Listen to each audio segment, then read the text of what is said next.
बड़े सौभाग्य की बात कि हमारे ग्राम पावनधरा धाम बटरेल में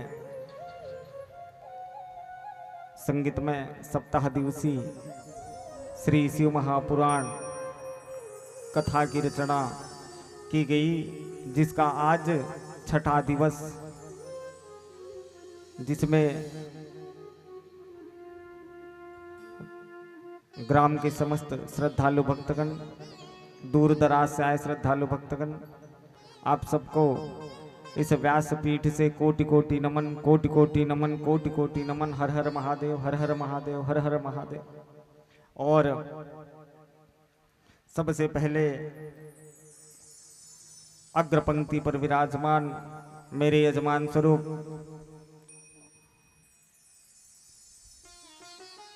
परीक्षित महाराज सह धर्मपत्नी सहित एवं शिव शक्ति महिला समूह, जिनके तत्वाधान में यह कथा चल रही है, एवं समस्त ग्रामवासियों के सहयोग से सुंदर आयोजन हो रहा है। जितने भी उपस्थित हैं, जहां तक मेरी आवाज़ जा रही है, जो इन शिव शक्ति महिला समूह को जिन्होंने योगदान दिया है, उन सबको भी इस व्यासपीठ से हर हर महादेव, कोटि सा नमन। ग्राम के अधिष्ठात्री देवी माँ शीतला के चरणों में भी मेरा कोटि सा नमन। वे आए और आकर के व्यास नारायण महाराज सहित इस व्यासपीठ पर विराजमान हो और विराजमान होकर के हम सबको अपना शुभाशीष प्रदान करें। फिर हम आज छठे दिवस की कथा में प्रवेश करेंगे। कहते हैं, बिना गुरु के ज्ञान की प्राप्ति नहीं होती। जब से हम यहाँ कथा प्रारंभ हुई, उस दिन से गुरु का भी इस यज्ञ मंडप पर आवाहन हुआ है। गुरु जी भी इस व्यासपीठ पर विराजमान रहते हैं हमेशा। और यह जो कथा जो होती है वो व्यास नारायण के मुख से और सदगुरुदेव की कृपा से होती है। तो कथा श्रवणार्थ से पूर्व हम अपनी मुख और वाणी को सबसे पहले पवित्र करें, और पवित्र करने के पश्चात फिर आज छठे दिवस की कथा में प्रवेश करेंगे। बस आज और तालियों की सेवा देनी है और कल देनी है। फिर 8वें दिन यदि हम यहाँ बैठ भी जाएंगे और कहेंगे ना ताली बजाओ, तो कोई बजाने वाला नहीं है। इसीलिए 2 दिवस है, 2 दिवस तक भगवान का नाम अच्छे से लो, तालियों से सेवा करो और भगवान नाम संकीर्तन करो। बोल उमापति महादेव की जय, यज्ञ नारायण भगवान की जय, व्यास नारायण महाराज की जय, परम पूज्य सद्गुरुदेव भगवान की जय। हर हर महादेव, हर हर महादेव, हर हर महादेव, हर हर महादेव। बोल बम का नारा है, बोल बम का नारा है, बोल बम का नारा है। तो आए सुंदर सा भजन।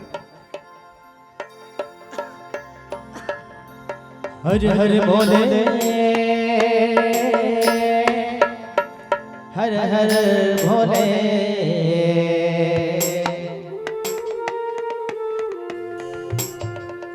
कैलाशी भोलेनाथ महादेव, हर हर भोले।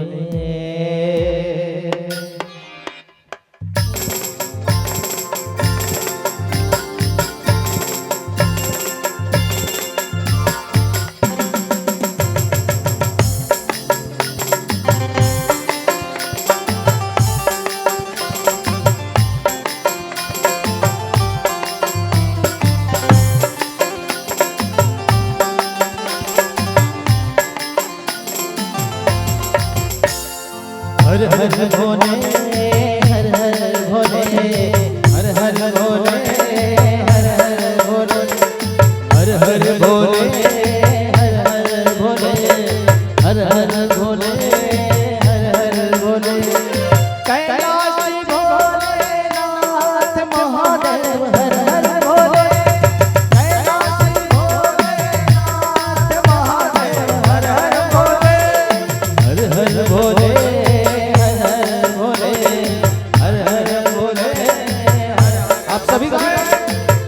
हर भोले हर भोले हर हर भोले हर हर भोले कैलाशी भोलेनाथ महादेव हर हर भोले कैलाशी भोलेनाथ महादेव हर हर भोले कैलाशी भोलेनाथ महादेव हर हर भोले कैलाशी भोलेनाथ महादेव हर हर भोले।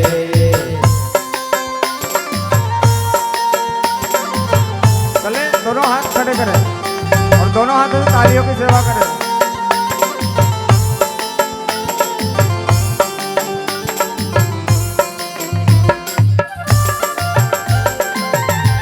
बोल महावती महादेव की हर हर महादेव।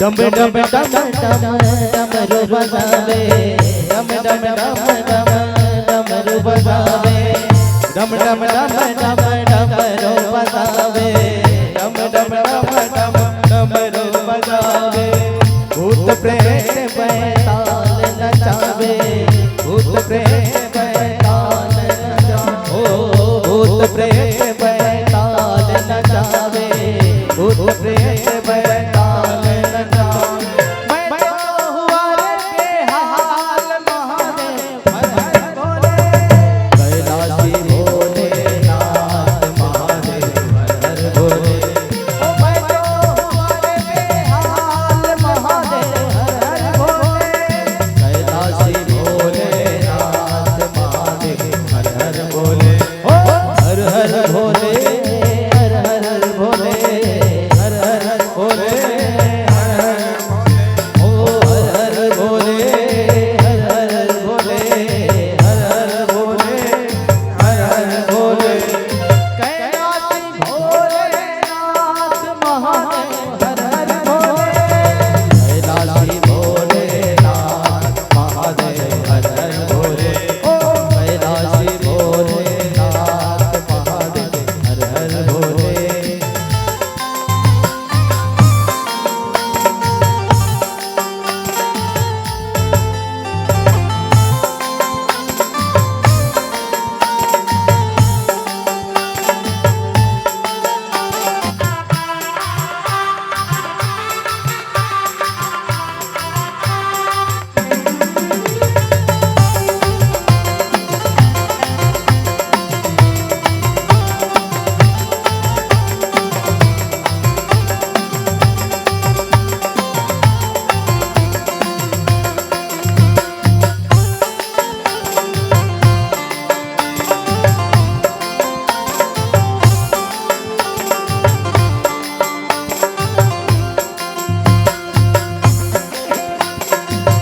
अंग भभूति धोनी रमाए अंग भभूति धोनी रमाए ओ अंग भभूति धोनी रमाए अंग भभूति धोनी रमाए भूत भवन सरकार कहाए भूत भवन सरकार कहाए ओ भूत भवन सरकार कहाए भूत भवन सरकार कहाए मैं तो हुआ रे हाल महादेव हर हर भोले कैलाशी भोलेनाथ महादेव हर हर भोले ओ कैलाशी भोलेनाथ महादेव हर हर भोले हर हर भोले हर हर भोले हर हर भोले हर हर भोले हर हर भोले हर हर भोले ओ हर हर भोले हर हर भोले।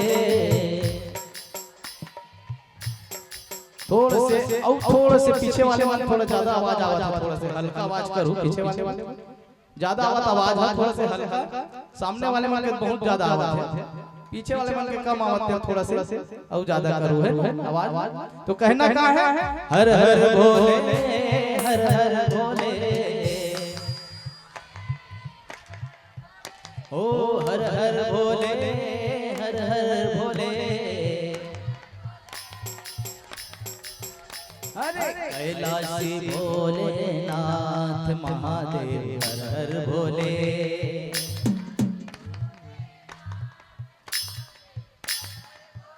ओ अविनाशी भोलेनाथ महादेव हर हर भोले। जय कैलाशी भोलेनाथ महादेव हर हर भोले। कैलाशी भोलेनाथ महादेव हर हर भोले।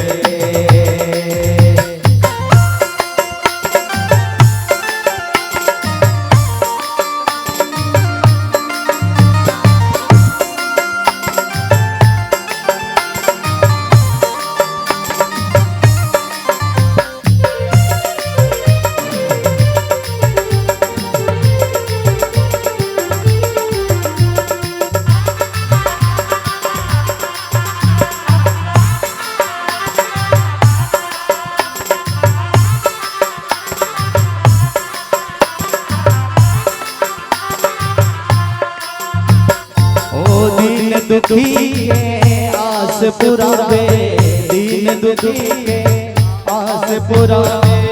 दिन बंधो भोलानाथ कहावे, दिन बंधो भोलानाथ कहावे। दीन दुखी के आस पुरावे, दीन दुखी के आस पुरावे। दिन बंधो भोलानाथ कहावे, दिन बंधो भोलानाथ कहावे। अरे महिमा है तेरा महान महादेव हर हर भोले। कैलाशी भोलेनाथ महादेव हर हर भोले। ओ कैलाशी भोलेनाथ महादेव हर हर भोले। कैलाशी भोलेनाथ महादेव हर हर भोले। हर हर भोले, हर हर भोले, हर हर भोले, हर हर हर हर भोले, हर हर भोले, हर हर भोले, हर हर भोले। कैलाशी भोलेनाथ महादेव हर हर भोले। कैलाशी भोलेनाथ महादेव हर हर भोले। कैलाशी भोलेनाथ महादेव हर हर भोले। कैलाशी भोलेनाथ महादेव हर हर भोले। कैलाशी भोलेनाथ महादेव हर हर भोले। कैलाशी भोलेनाथ महादेव हर हर भोले। कैलाशी भोलेनाथ महादेव हर हर भोले। अविनाशी भोलेनाथ महादेव हर हर भोले। त्रिपुरारी भोलेनाथ महादेव हर हर भोले। कैलाशी भोलेनाथ महादेव हर हर भोले, हर हर भोले। बोलिए देवादिदेव महादेव की जय। आइए साथ मुद्रा से 3 बार श्री शिवाय नमस्तुभ्यं के मंत्र अपने अपने मुखवाणी को पवित्र कर लें। फिर सादर व्यास जी के कथा की ओर सादर प्रवेश करेंगे। श्री शिवाय नमस्तुभ्यं। श्री शिवाय नमस्तुभ्यं।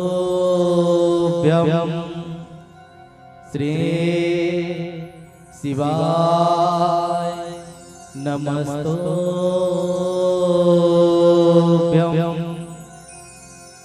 विषय मंगल मंगलकारी, विषय मंगल मंगलकारी। अवधूत रूप तुम्हारा, अवधूत रूप तुम्हारा ओ भोला। सब दुख काटो मारा, हे भोला। सब दुख काटो मारा। शिव शंकर जपो तेरी माला, शिव शंकर जपो तेरी माला। हे भोला सब दुख काटो मारा, हे भोला। सब दुख काटो मारा। बोलिए देवादिदेव महादेव की जय। रोज भगवान का ध्यान कर रहे हैं, रोज भगवान की प्रार्थना कर रहे हैं। आज हमारे साथ एक मंत्र बोल लो। सभी बोलेंगे मंत्र, क्योंकि ये भगवान शंकर जी का सबसे बड़ा मंत्र है। वंदे देव उमापतिम, वंदे देव उमापतिम। मैं पहले बोल लूं, फिर आप लोग बोलते जाना एक एक करके, ठीक है? वंदे देव उमापतिम सुरगुरुम, वंदे जगत कारणम, वंदे पन्नगभूषणम मृगधरम, वंदे पशूनां पतिम्, वंदे सूर्य शशांक वहनिनयनम्, वंदे मुकुंद प्रियम्, वंदे भक्तजनाश्रयं च वरदम्, वंदे शिवं शंकरम्, वंदे शिवं शंकरम्। अब सब मेरे साथ बोलेंगे। वंदे देव उमापतिम सुरगुरुम, वंदे जगत कारणम, वंदे पन्नगभूषणम मृगधरम, वंदे पशूनां पतिम, वंदे सूर्य शशांक वहनिनयनम,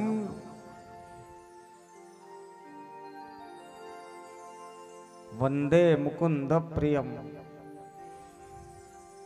वंदे भक्त जनाश्रयम च वरदम,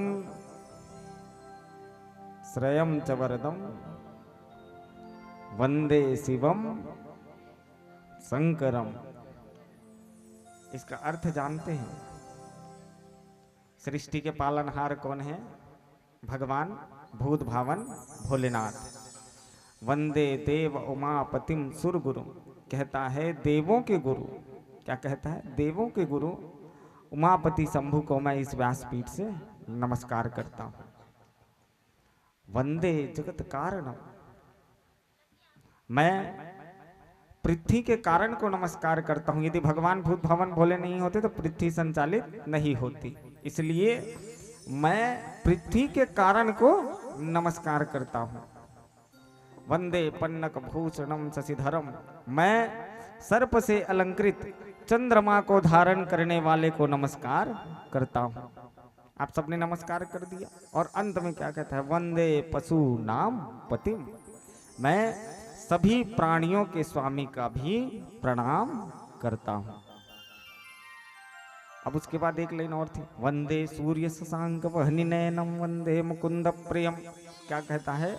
सूर्य, चंद्र और अग्नि के नेत्र वाले को मैं नमस्कार करता हूं, प्रणाम करता हूं। उसके बाद वंदे मुकुंद प्रियम, मैं मुकुंद के प्रेमी को भी नमस्कार करता हूं। वंदे भक्त जनाश्रयम च वरदम, मैं भक्तों की सहायता करने वाले भगवान को नमस्कार करता हूं। अब उसके बाद अंत में क्या कहता है? वंदे शिवम शंकरम, क्या कहता है? मैं समस्त कल्याण के दाता भगवान शिव शंकर जी को भी नमस्कार करता हूं। कहे आप सबने मंत्र बोला ना, और उस मंत्र के माध्यम से हमने भगवान शंकर जी का प्रणाम कर लिया। अब कल की कथा कहाँ रुकी थी? पिपलाद की कथा बाकी थी ना। हमने कह करके चल दिया था कि पिपलाद की कथा आप सबको कल श्रवण कराएंगे, क्योंकि कल हमारी स्वास्थ्य थोड़ी ठीक नहीं लग रही थी। हम यहाँ से सीधा उठे, आप सब प्रसाद ग्रहण कर रहे थे और हम तुरंत चले गए। कल थोड़ी स्वास्थ्य में दिक्कत आ गई थी और उसके लिए मैं आप सबसे क्षमा चाहता हूँ, क्योंकि कल मैं थोड़ा जल्दी चले गया था। और आज पिपलाद की कथा आप सबको श्रवण पान करानी है। तो पिपलाद क्या है? ये तो नाम से ही स्पष्ट है। पिपल प्लस अद, 2 अक्षर से मिलकर के क्या बना है? पिपलाद। पीपल मतलब होता है वास्तविक। क्या होता है?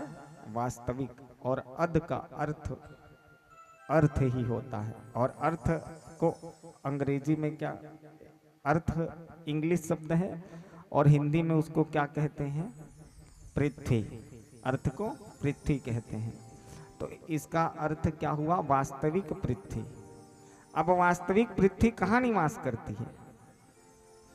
ये पिपलाद जो था, ये किसका पुत्र है? महर्षि दधीची का पुत्र है। किनका पुत्र है? महर्षि दधीची का। महर्षि दधीची को भी पहले मुनियों को भी इच्छा होती थी कि हमारी भी संतान हो, सबको इच्छा होती थी, परंतु उस समय तपोबल के द्वारा ही संतान की उत्पत्ति होती थी। तो महर्षि दधीची भी सोचने लगे कि मेरी भी संतान होती जो मेरे वंश को आगे बढ़ाए। आज भी हम सोचते हैं ना कि हमारा भी पुत्र होता, वो हमारे वंश को आगे बढ़ाता, सोचते हैं ना, और प्रसन्न हो जाते हैं। बहुत पटाखे फूटते हैं हमारे घर में जब बेटे का आगमन होता है तो।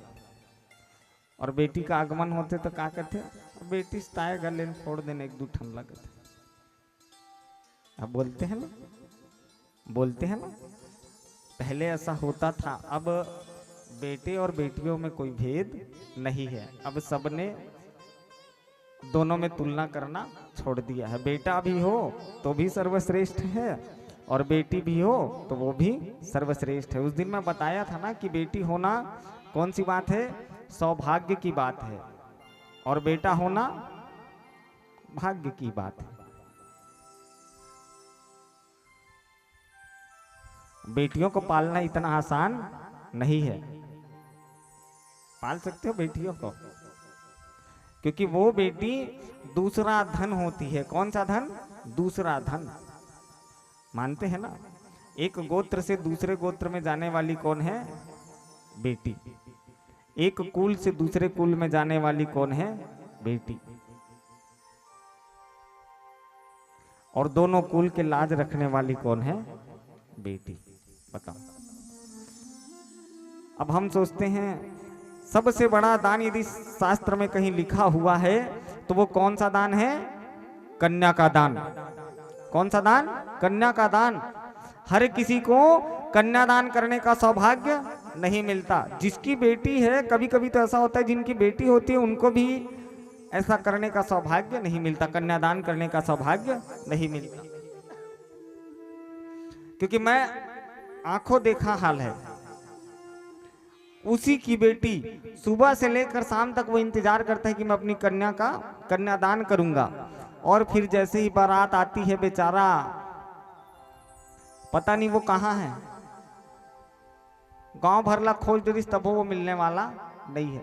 अब ओकर पिताजी लग खोजे थे। मैं एक जगह शादी पढ़ेल गे रहा भैया, और शादी पढ़ेल जब गए रहो ना तो कन्यादान का समय हो गया है और उसके पिताजी गायब।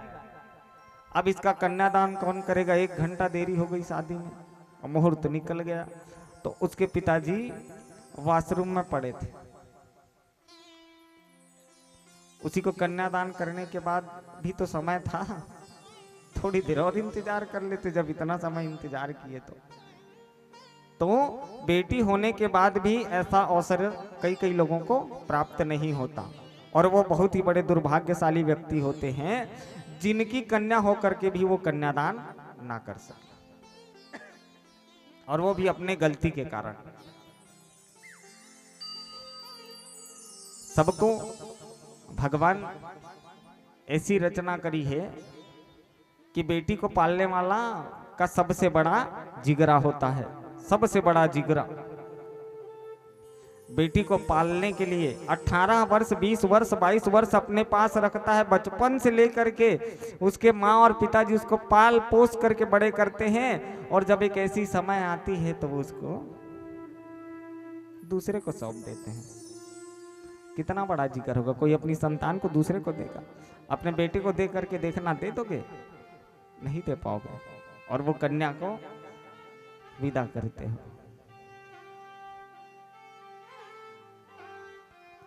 उससे बड़ा धर्म भी और कोई दूसरा नहीं है। विवाह में 5 साक्षियां होती है, विष्णु वैस वानर ब्राह्मण ज्ञाति बांधव पंचमं ध्रुवमालोक्य स साक्षित्वं ममागतः। विष्णु वैश्य वानर स्वजाति भाई बंधु, ये क्या है? जिस दिन हमारी विवाह होती है उस विवाह के ये साक्षी हैं। 7 वचन में हम मांग करते हैं ना, कितने साखोचार होता है ना आप लोगों में भी, तो साखोचार जब होता है ना पूरी विधिवत शादी होती है। आप सबों से निवेदन, इस व्यासपीठ से मैं आप सबसे निवेदन कर दूं कि जब भी आपको विवाह करना हो अपने संतान का, तो कैसे विवाह करें? साखोचार में ही विवाह करें। किसमें? साखोचार विवाह ही करें, क्योंकि ब्राह्मण के द्वारा उसमें सभी प्रकार का कर्म किया जाता है। और कहूँ मंजली शादी हुई तो महाराज हा 6 भावर घुमा दी, पानी ग्रहण कर दी, सब घर चल दी। महाराज लखोजत का है, महाराज घर में सूते हैं।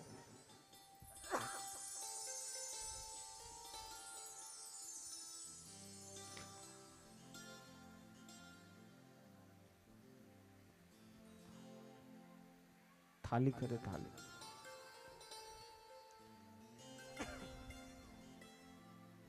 ये जो धुआं है ना, आप लोग का सबका मुंह बंद है और हम बोल रहे हैं, तो ये अगरबत्ती की जो धुआं है वो सीधे मुंह में आ जाती है।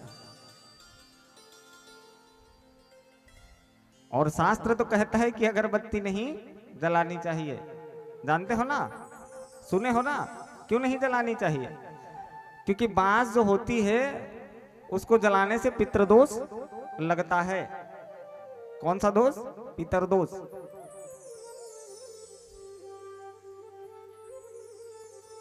परंतु बिना अगरबत्ती के मन नहीं मारे महाराज, अगरबत्ती 5 ठन जलते ना तो घर बने लगते कहे। हमारी एक आश्रम है, आप सबको आज अवगत करा देते हैं उस आश्रम से। हमारी एक आश्रम है, श्री शंकर गौरी गोपाल आश्रम। कौन सा आश्रम? श्री शंकर गौरी गोपाल आश्रम। ये है गुरूर कन्हारपुरी। गए हैं ना आप गुरूर कन्हारपुरी? यदि कभी आपको ऐसा सौभाग्य मिले तो निश्चित रूप से आप सब आश्रम आइएगा। वहां वृद्ध गौ माता, दिव्यांग गौ माता, एक्सीडेंटल गौ माता, जिनके कोई नहीं है, ऐसे गौ माता जिनका कोई इलाज नहीं करा पाता। आपके घर में भी गौ माता है और आप गौ माता का इलाज नहीं करा पा रहे हैं। यदि पैर कटा हुआ हो, मतलब गौ माता को नाना प्रकार की समस्या होती रहती है, तो यदि ऐसी कोई समस्या वाली गौ हो तो उसको ला करके हमारे आश्रम में आप छोड़ दीजिए। उनका पूरा देखरेख हमारी टीम करेगी। आपको कुछ देने की जरूरत नहीं। यदि आपको इच्छा हो 2-4 पैसा दान करने की तो आप दान कर सकते हैं, और यदि नहीं तो गौ माता को ला करके छोड़ दो। बाकी देख रेख की जवाबदारी हमारी है, जिसमें हमारे बड़े भैया श्री कमल नारायण साहू जी, आप सब जानते होंगे, लक्ष्मी केटरिंग के नाम से चलते हैं, लक्ष्मी केटरर्स। हमारे 8 भैया जी तो निश्चित रूप से जानते होंगे, चुरामन भैया भी जानते होंगे, अघरिया जी भी जानते होंगे। लक्ष्मी केटरर्स, अमृत कुमार सोनी जी जो नर्मदेश्वर मंदिर में बैठते हैं, और एक और हैं कन्हारपुरी के ही बंटी गोपाल कुंभत जी। इन सबके सहयोग से यह जो आश्रम है वह संचालित हो रहा है। अभी आप आकर के देखना, 1 महीना हुआ है, 18-19 गाय हैं। आप आकर के देखोगे ना तो आपको खुशी मिलेगी। आपको कुछ करने की जरूरत नहीं, बस आप आओ और आकर के वहां देखो यदि आपको इच्छा होगी तो दान करना, और ना हो तो कोई बात नहीं, क्योंकि दान बिना इच्छा से कभी दान नहीं करनी चाहिए, वो दान में गिनती नहीं आती। और अभी 2 मार्च को ये जो 2 मार्च नहीं आ रही है ना, उसमें एक गरीब परिवार की कन्या है, उनके पिताजी नहीं है, बहुत मुश्किल से तो अपना भरण पोषण वो खुद करते हैं, अपना पेट स्वयं चलाते हैं। और इसी 2 तारीख की तिथि में, मार्च में, वहां उस कन्या का कन्यादान हमारे गौ समिति के द्वारा उस आश्रम से संचालित हुआ। ऐसा सौभाग्य भी हम सबको मिला है। और जिनकी कन्या ना हो, और कभी यदि आप सबको भी करने का इच्छा हो, कन्यादान करने का, तो अपना नाम और नंबर हमें लिख करके दे दीजिएगा। अपना नाम और नंबर हमें लिख करके दे दीजिएगा, क्योंकि वहाँ विवाह होते रहती है। जिनकी कन्या ना हो और कन्यादान करने के इच्छुक यदि आप हो तो ही देना भैया, किसी से कोई जबरदस्ती नहीं है, क्योंकि जबरदस्ती करके हम किसी से आज तक कुछ नहीं लेते।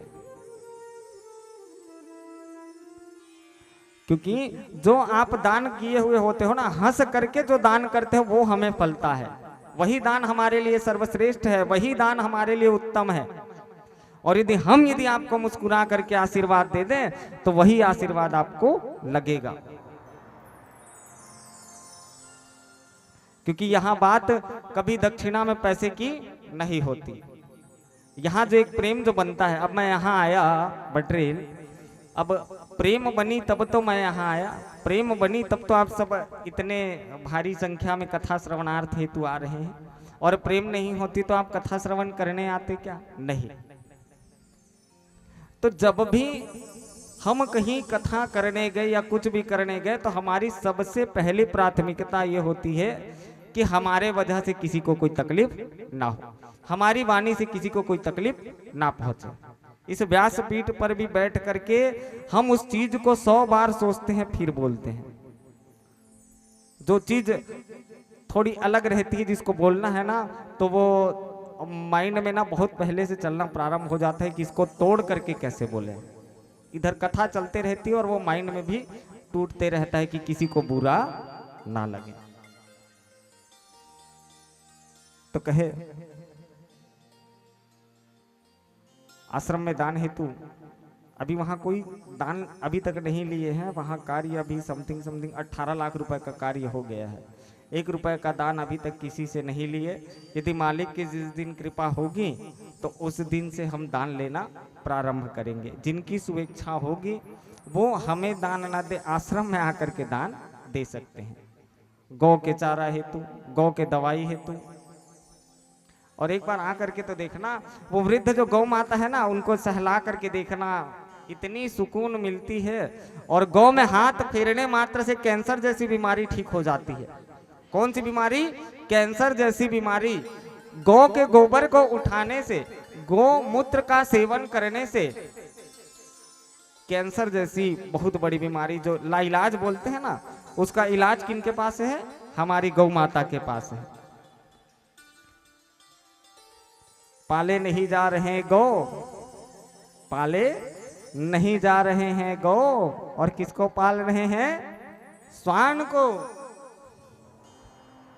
पालते हैं ना, श्वान को।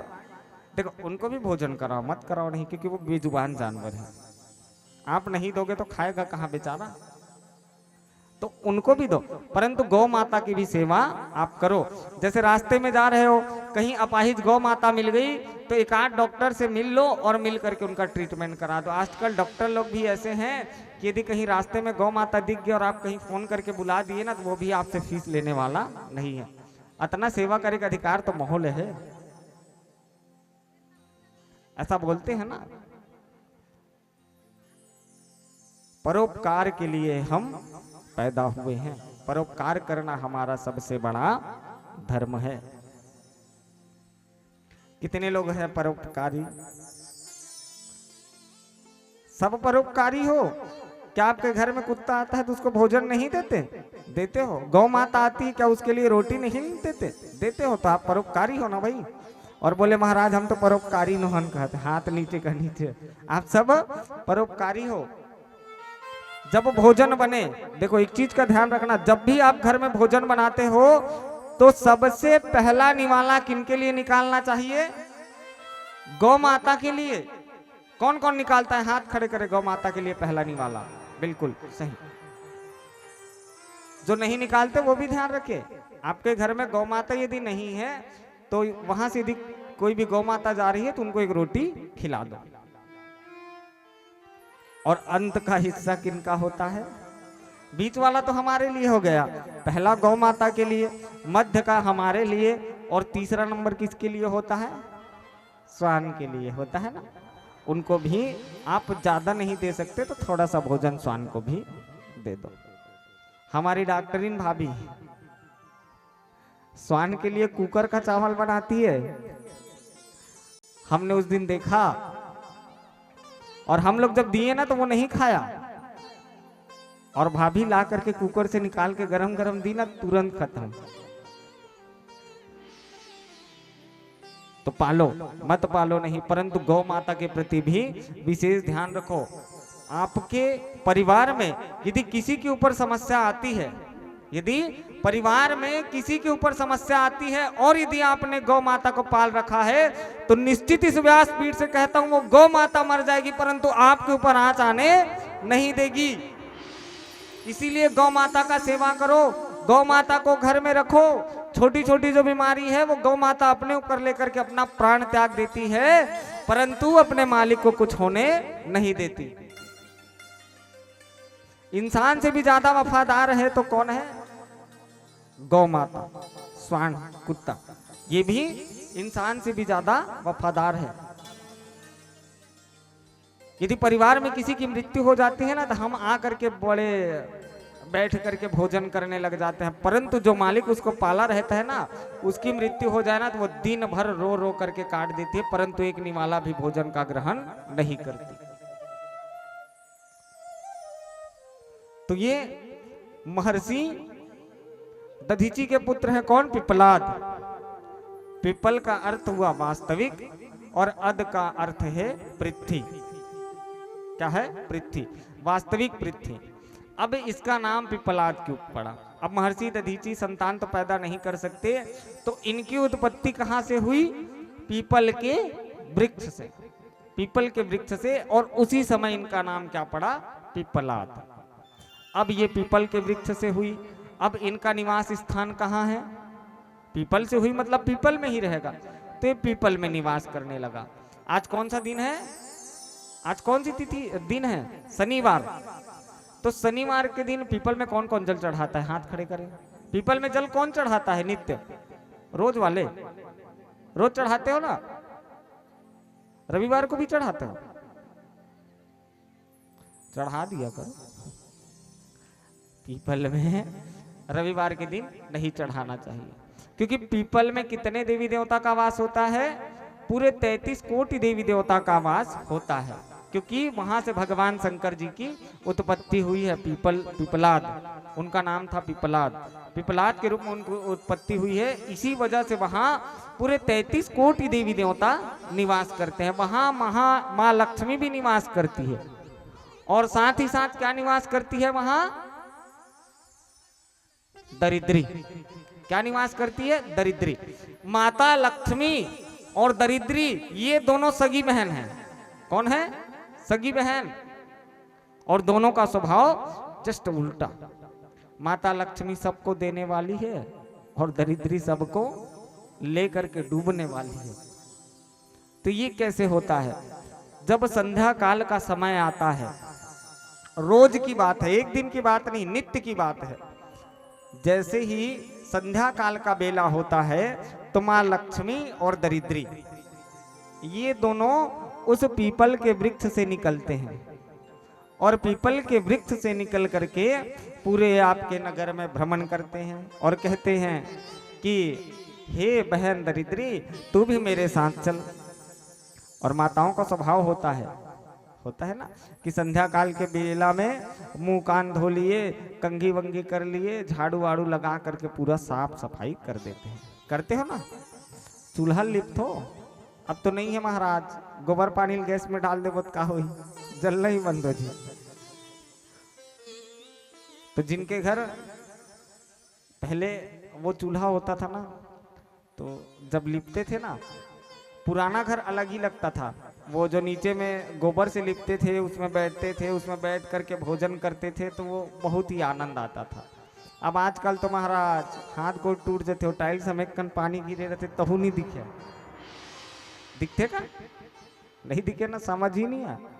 तो जब माता दरिद्री और भगवान माँ लक्ष्मी जी दोनों निकलते हैं वहां से, नगर को भ्रमण करते हैं, तो जाते रहते हैं तो देखते हैं कि संध्या काल के बेला में किनके घर पूरा साफ सुथरा है, किनके घर के सामने दीप जली हुई है। संध्या काल के बेला में, प्रदोष काल के बेला में हम दीप जलाते हैं ना घर के बाहर, तो दोनों जाते रहती है तो कहती है ये घर बड़ा ही सुंदर दिख रहा है, यहाँ दीप जल रहा है। तो माँ लक्ष्मी वहां अंदर प्रवेश करती है, और माँ लक्ष्मी जैसे ही प्रवेश करती है तो उनके पीछे पीछे दरिद्री भी जाने लगती है। अब दरिद्री जाने लगी, सामने तो अच्छा चकाचौंध रख दिया। अब माँ लक्ष्मी सीधे किचन में गई, तो किचन में जा करके देखती है, रसोईया में जा करके जब देखती है तो बोले वाह, ये तो अपने आप को बस चकाचक करके रखी है, यहाँ तो पूरा जूठन काठन पड़ा हुआ है। तो वहां से माँ लक्ष्मी निकल आती है और दरिद्री वहां निवास करती है। दरिद्री निवास करने के बाद फिर दोनों बहन उसके घर में बैठ गई एक क्षण, फिर वहां से फिर निकल गई दोनों, फिर दूसरे घर गई। अब दूसरे घर गई तो बाहर ही पूरा गंदा दिख रहा है। जैसे ही गंदा दिख रहा है तो माँ लक्ष्मी कहे मैं इसके घर बिल्कुल जाने वाली नहीं हूँ, जा मेरी बहन दरिद्री तू इसी के घर में निवास करके उसके घर में बैठ जाती। फिर दोनों बहन वहां से निकल करके फिर तीसरे घर में जब जाती है तो सामने चकाचक, किचन भी एकदम साफ सुथरा, और जैसे ही घर में प्रवेश करें तो देखे यहाँ के इंसान तो सोए हुए हैं, संध्या काल के बेला में शयन कर रहे हैं। तो माँ लक्ष्मी कहती है जा मैं इसके घर भी निवास नहीं करूंगी। वहां भी माँ दरिद्री को निवास करने के लिए बोल देती है, वो वहां निवास करती।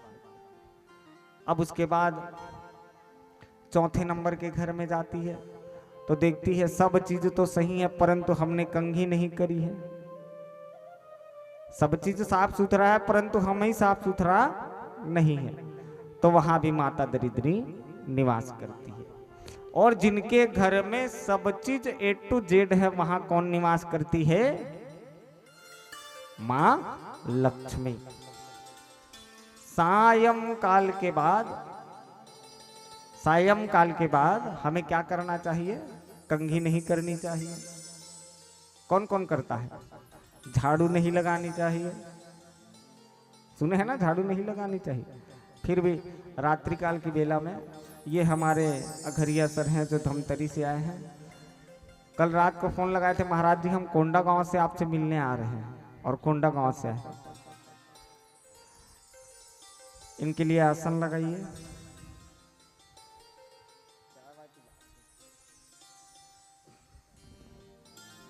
उसके बाद जिनका घर एकदम चकाचौंध रहता है वहां माता लक्ष्मी जी निवास करती है। तो हमको क्या रखना है?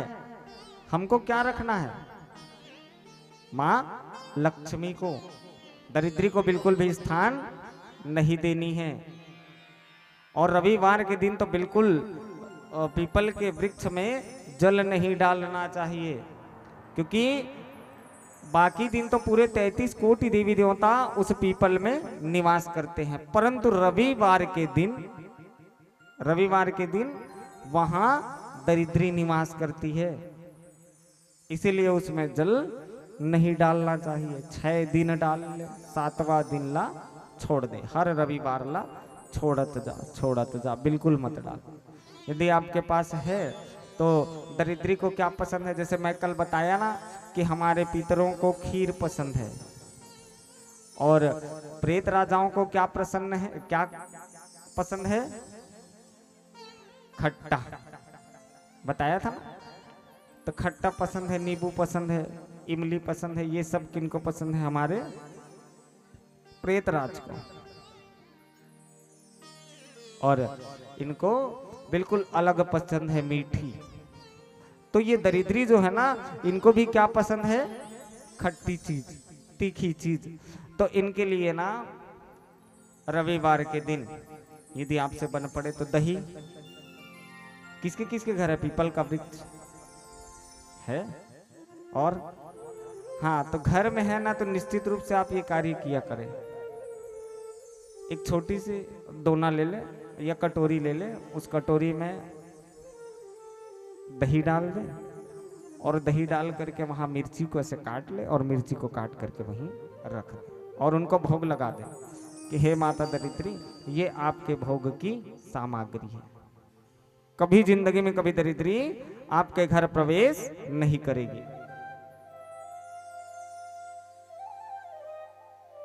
करते हो? अब से करना, क्योंकि घर में जो पीपल का वृक्ष होता है ना, वो ज्यादा समस्या उत्पन्न करता है। अभी नहीं, 8 साल बाद, 10 साल बाद, 20 साल बाद, 50 साल बाद, ऐसा वो धीरे धीरे जैसे जैसे बढ़ते जाता है ना। और जिनका बुध खराब हो, क्या खराब हो? जिनका बुध ग्रह खराब हो, वो शमशान घाट में क्या लगा दे? पीपल का वृक्ष। और पीपल का वृक्ष लगा करके उसकी नियमित देखभाल करें, रोज उसकी देखभाल करें। वो जितना बढ़ते जाएगा उतना आपका बुध ग्रह स्ट्रांग होते जाएगा।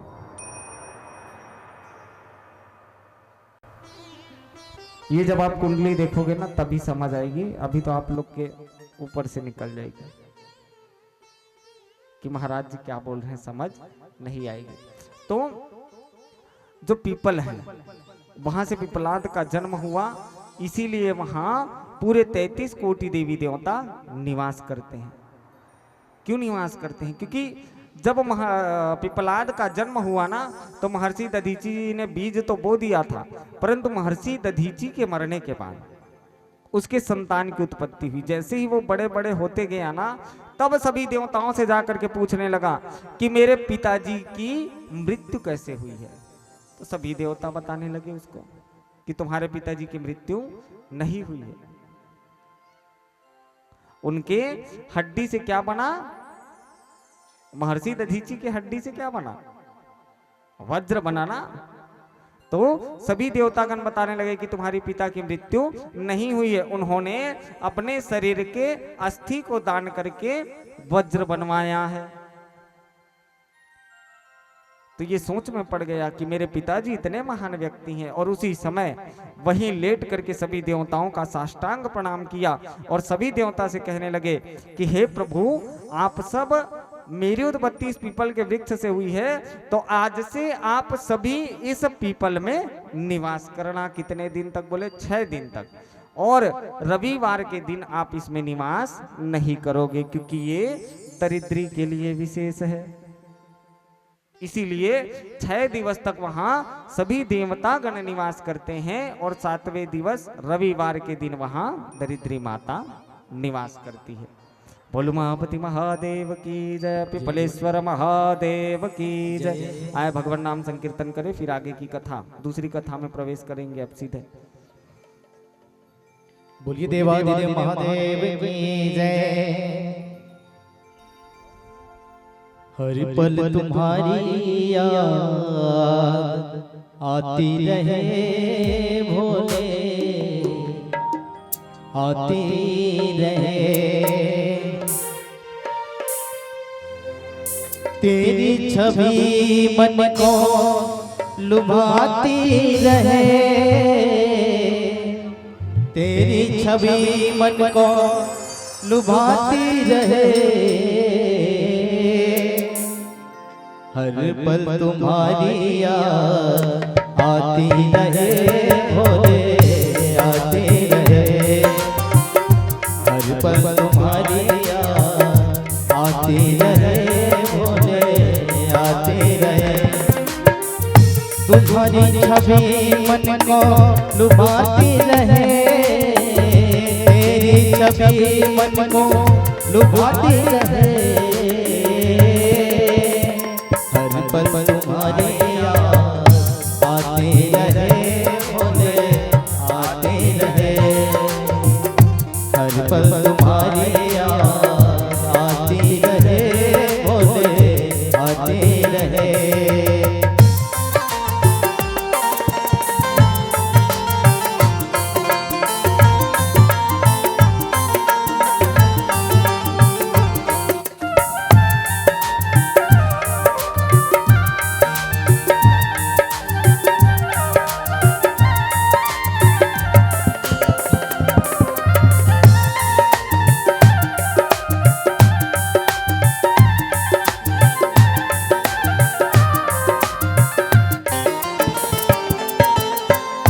फूलों और कलियों में तेरी हंसी हो, बुलबुल गीतों में तेरी खुशी हो।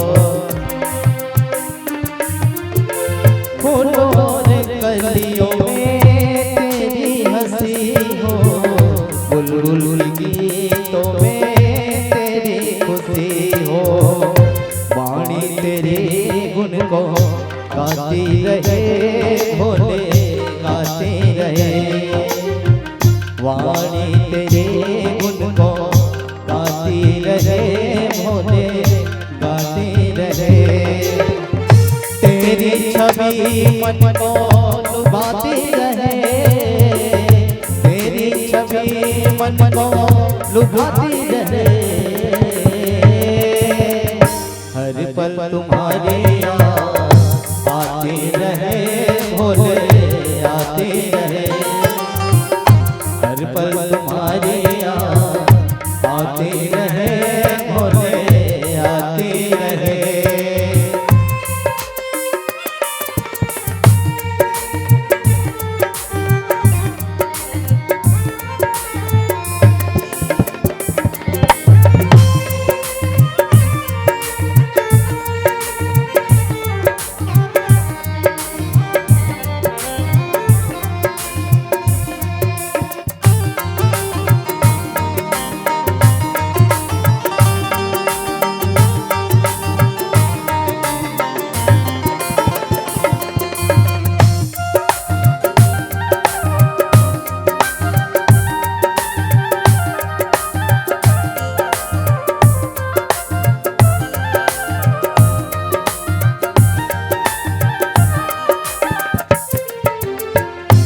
कुछ भी नहीं था सिवा तेरे प्यार के, जो कुछ भी था सब तेरे हवाले।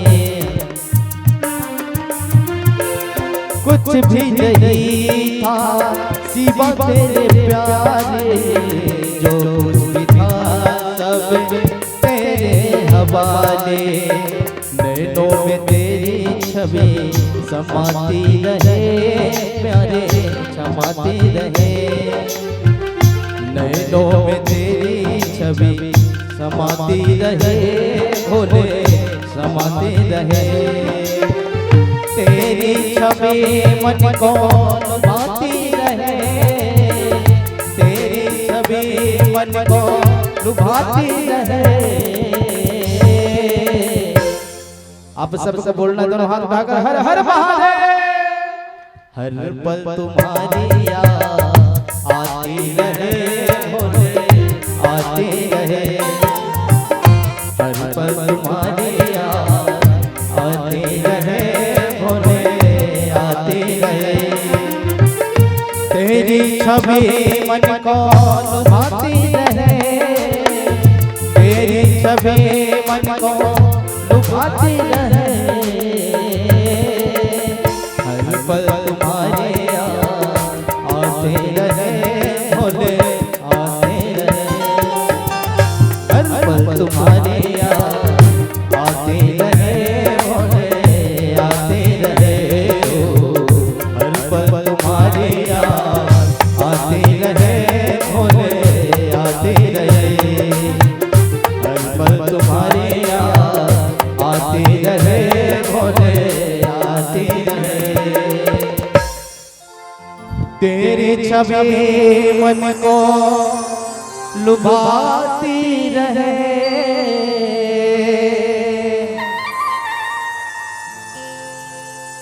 हर पल तुम्हारी याद आते रहे भोले आते रहे श्री शिवाय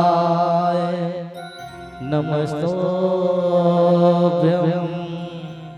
श्री शिवाय नमस्तोभ्यं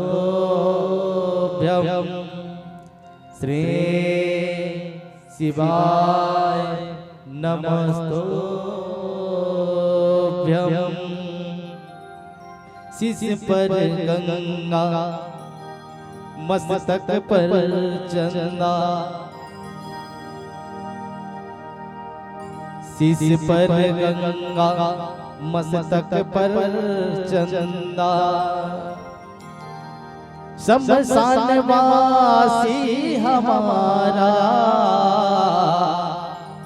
शमशान वासी हमारा ओ भोला सब दुख काटो मारा हे भोला सब दुख काटो मारा शिव शंकर जपो तेरी माला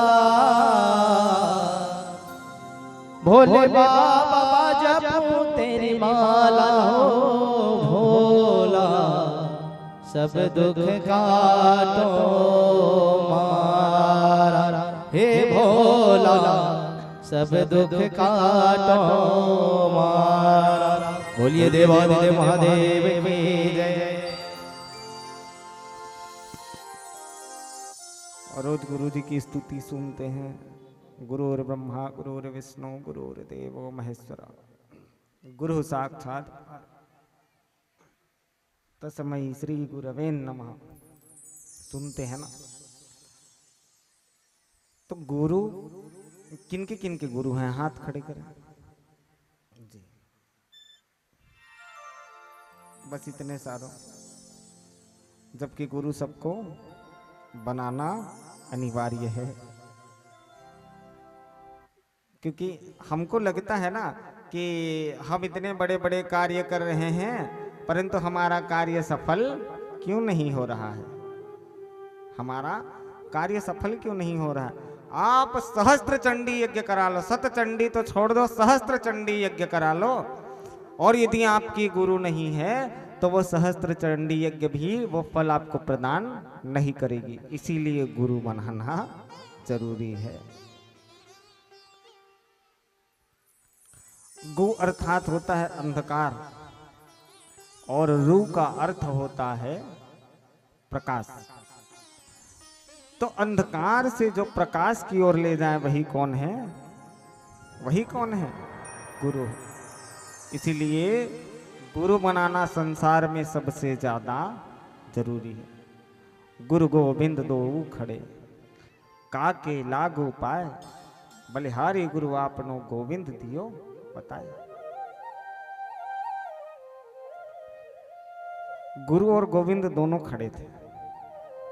गुरु गोविंद दोनों खड़े थे और उनका एक शिष्य उनके सामने खड़ा था। देखो, गुरु भी मिल गया है और गोविंद भी मिल गया है उनको, और उसी के सामने वो खड़ा है। परंतु वो सोच में पड़ गया है कि मेरे पास गुरु भी हैं और गोविंद भी हैं। अब मैं दोनों में सर्वप्रथम प्रणाम किसका करूं? जाता था गुरु के पास प्रणाम करने के लिए, जैसे ही उसका मन बनता था प्रणाम करने के लिए झुकता था तो लगता था अरे गुरु से बड़ा तो मेरा भगवान है। कहे गुरु से बड़ा मेरा भगवान है, तो क्यों ना पहले मैं भगवान का प्रणाम कर लूं। और जैसे ही भगवान के सामने जाता था, भगवान को प्रणाम करने के लिए अच्छा मन बनाता था और नीचे जैसे ही झुकता था, जैसे ही झुकता था उसी समय उसको लगता था कि जब तक गुरु ना होते तो मैं भगवान को कैसे पाता। कहे जब तक गुरु नहीं होते तो मैं भगवान को कैसे पाता। तो सबसे पहले मुझे प्रणाम गुरु का करना चाहिए। ऐसे करते करते करते करते उसकी समय व्यतीत हो गई, परंतु वो अभी तक डिसाइड नहीं कर पाया कि मैं गुरु की प्रणाम करूं या भगवान का प्रणाम करूं। यहाँ आता था तो उसका ध्यान आता था, उधर जाता था तो इसका ध्यान आता था। अब वो सोच में पड़ गया कि मैं सबसे पहले प्रणाम कैसे करूं। तो उसी समय वो अपने भगवान से आदेश लेने लगा, बोले भगवान कि मैं सबसे पहले प्रणाम किसका करूं, ये आप मुझे बता दो। दीनानाथ कहे तो भगवान कहने लगे, देखो बालक, तुम सबसे पहले अपने गुरु का प्रणाम करो। कहे क्या कहे, तुम सबसे पहले अपने गुरु का प्रणाम करो। तो बोले क्यों प्रभु, ये संसार में जन्म मैंने तो आपके नाम से ली है, तो गुरु का प्रणाम पहले कैसे करूं। कहे तो कहे नहीं नहीं, क्योंकि संसार में मैंने तुम्हें भेज तो दिया मृत्यु लोक में, परंतु जब तक तुमने गुरु नहीं बनाया था तब तक तुम मेरा दर्शन करने योग्य नहीं थे। और जिस दिन तुमने गुरु बनाया और गुरु के बताए हुए मार्ग पर चले, तभी कहीं जाकर के तुमने मुझे प्राप्त किया है। इसीलिए सबसे पहले गुरु का प्रणाम करो, गुरु का चरण स्पर्श करो। अत्यधिक प्रसन्न हुआ शिष्य जा करके सबसे पहले किनका प्रणाम किया, गुरु का। और गुरु के प्रणाम करने के बाद फिर वो भगवान का प्रणाम किया। गुरु संसार में सबसे ज्यादा सर्वश्रेष्ठ हैं। पितृ पक्ष जब आता है तो पानी देते हैं ना, पितृ पक्ष में देते हैं ना, तो ये पितृ देवता भी जिनके गुरु नहीं है वो पानी को स्वीकार्य नहीं करता। वो तो हमारे माता पिता हैं, फिर भी वो उसे स्वीकार नहीं करता। इसीलिए गुरु बनाना सबसे ज्यादा जरूरी है। जिनके जिनके नहीं होंगे गुरु, अपने हिसाब से गुरु देख लेना और जाकर के गुरु बना लेना। पानी पियो और गुरु बनाओ। क्या? पानी पियो और गुरु बनाओ। गुरु को देखो, जिसके प्रति हमारा सम्मान है उसी को गुरु बनाना चाहिए ना। ये भी चीज आप ध्यान रख ले भैया। अब ते बना डरे गुरु आते तो कर पर पानी नहीं देते। इंद्र जी महाराज की क्या स्थिति हो रही पता है ना। बना लिए गुरु और उनका सम्मान नहीं करोगे तो इंद्र जैसे देवता की स्थिति तो खराब हो गई थी। हम तो एक मानव हैं, हमारी स्थिति उससे भी ज्यादा बदतर हो जाएगी। इसीलिए जिसका हम सम्मान करें ऐसे को ही अपना गुरु बनाना चाहिए।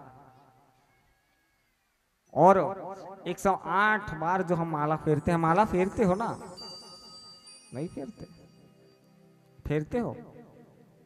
सही से बताओ, फेरते हो ना माला? तो माला कैसी फेरनी चाहिए ये भी तो आपको पता होनी चाहिए। माला कैसी फेरनी चाहिए? ते माला जपत कथे ना, माला फेरत जुग गया और गया न मन का फेर, कर का मन का डारित, मन का फेर। क्या होता है, ये हम ये माला पकड़ लिए, ये हो गई 108 दाना की माला हो गई ना। अब ये दोनों कौन सी उंगली है? शुद्र उंगली। कौन सी उंगली? शुद्र। इनका कोई काम नहीं है। अब माला कहाँ से फेरे महाराज? ये 3 उंगली से। ये अंगूठा हो गया और ये बीच वाली 2 उंगली, जिससे हम भगवान शंकर जी को त्रिपुंड लगाएंगे, वही 3 उंगली से। तो माला को कैसे पकड़ना चाहिए? यहाँ, ठीक है। अब माला पकड़ ली, ये वाली उंगली बाकी है। अब यहीं से हमको माला का जाप करना है। ओम नमः शिवाय बोले तो 1 माला हुआ 1 बार, दूसरा बार बोले ओम नमः शिवाय तो 2 बार हुआ, तीसरी बार बोले तो 3 बार हुआ। ऐसे करके कितने बार होता है? 109 बार होता है। गिनती करना कितने बार होता है? 109 बार। तो वो हमारे पुण्य में कितना चढ़ता है? कितना? 110, 111, 109, 108, 100 बार। कितने बार? 100 बार। क्योंकि उसमें से कुछ अंश किनका होता है? देवताओं का। कुछ अंश देवताओं का, कुछ अंश गुरु का, कुछ अंश आप यदि माला फेर रहे हो तो आपके पति का। ऐसे करके वो जो 9 माला जो होती है वो 5-6 भागों में बढ़ जाती है। और हमारे पास कितना बचता है? 100 मंत्र हमारे पास बचता है एक बार ये माला जाप करने में। अब बताओ, अब हम कितने जन को देते हैं? यदि गुरु आप मंत्र का जाप करता है, गुरु आप जिनको गुरु बनाए हैं वो यदि मंत्र का जाप करता है तो उसमें से 9 जो माला होती है, 2 माला भगवान को जाती है, बाकी 7 माला किनके पास जाती है? शिष्यों के पास। पुण्य कर्म जा रहा है उनके पास। और गुरु जो चेला जो पाप कर रहा है, शिष्य जो पाप कर रहा है, वो किसके पास आ रहा है? गुरु के पास। किसके पास जाता है? गुरु के पास। गुरु का जो पुण्य होता है वो क्षय होता है। यदि शिष्य सही मिला तो बेचारे का पुण्य का कर्म उसको भी हम भोगेंगे, और शिष्य कहीं सही नहीं मिला तो उसी समय पांचों भाई पांडव और भगवान कान्हा जी विराजमान थे। तो कलयुग का आगमन होना था। किनका आगमन? कलयुग का। तो उसी समय युधिष्ठिर जी पूछने लगे, धर्मराज युधिष्ठिर कि प्रभु ये कलयुग कैसा होगा? दीनानाथ कहे, मैं कलयुग की कथा के बारे में जानना चाहता हूं, आप मुझे बताएं कि कलयुग कैसा होगा। कहे तो बोले, हे धर्मराज तू कुछ ना कर, तू ना उत्तर दिशा की ओर चले जा। कहे कहां चले जा? कहे उत्तर दिशा की ओर। अब बेचारा धर्मराज उत्तर दिशा की ओर गया तो जाते जा रहा है, जाते जा रहा है, जाते जा रहा है। अब देखा बड़ा विचित्र घटना घट रही है, इसको समझ ही नहीं आ रहा है। एक हाथी के कभी 2 सूंड देखे हैं? नहीं देखे हैं। वो 2 सूंड वाला हाथी देखा, और 2 सूंड वाला हाथी और अत्याचार करता हुआ दिख रहा है दोनों सूंड से। बेचारा युधिष्ठिर बैठा और वहीं बैठ करके सोचने लगा कि ये क्या हो सकती है, ऐसी विचित्र घटना तो मैंने आज तक कभी नहीं देखी, ये भगवान के कहने पर ऐसी क्यों दिख रही है। तो वहां से दौड़ते दौड़ते भगवान के पास आए और भगवान से कहने लगे, प्रभु मैं जब वहां गया ना दीनानाथ, तो 2 सूंड वाला मैंने हाथी देखा। कहे और दोनों सूंड से वो अत्याचार कर रहा है। तो क्या समझे धर्मराज इससे? कहे तो बोले, प्रभु मेरी समझ से परे है, मुझे कुछ चीज समझ नहीं आया। कहे तो बोले, यही कलयुग है। क्या कहे? यही कलयुग है। धर्म एक ही होगा सबका, कर्म एक ही होगा, परंतु उसको बटने में समय नहीं लगेगा। कहे क्या कहे? परंतु उसे बटने में बिल्कुल भी समय नहीं लगेगा। आजकल देख रहे हैं ना कितना धर्मांतरण हो रहा है। धर्मांतरण समझते हैं ना? हम अपने धर्म को छोड़ करके दूसरे धर्म में प्रवेश कर रहे हैं। कर रहे हैं ना? करते हैं, परंतु हमें नहीं करना है, क्योंकि हमारा देवता सबसे बड़ा है। उस दिन बताया ना मैंने, उसने राम कह करके कूदा तो कुछ नहीं हुआ, और ये बेचारा दोनों के नाम को लेकर के कूदा, हाथ पैर टूट गई, है ना? तो हमें दोनों तरफ नहीं जाना है। एक ही देवता हमारे लिए सर्वश्रेष्ठ है। आज इतनी संख्या में धर्मांतरण चल रही है। ऐसी कथा कहाँ होती थी पहले, आपको पता है? बस्तर में। कहाँ? बस्तर में। यदि बस्तर आप पहुंच जाते ना, तो ये जनसंख्या बस्तर के लिए कुछ नहीं है। आज भी यदि वहां मानने वाले हैं ना, और यदि कथा कहीं चालू हो जाती है, तो ये पंडाल इससे 3 गुना बड़ा पंडाल भी पूरा पैक हो जाता है। और आज यदि आप बस्तर जाओ तो इतना बड़ा पंडाल का आधा भी लगा दोगे तो भरने वाला नहीं है।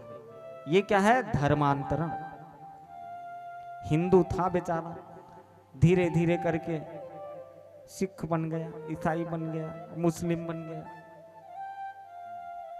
और हिंदू धर्म को त्याग दिया। क्यों तुम्हारे देवता में इतनी शक्ति नहीं है? नहीं है क्या? है ना? हमारे देवता में सबसे ज्यादा शक्ति है और हम अपने देवता को मना नहीं पाते क्योंकि हम क्षणिक पूजा करते हैं। कौन सी पूजा? क्षणिक पूजा। हम अपने बच्चों को मंदिर जाने तक को भी नहीं कहते। कहते हैं क्या? नहीं कहते।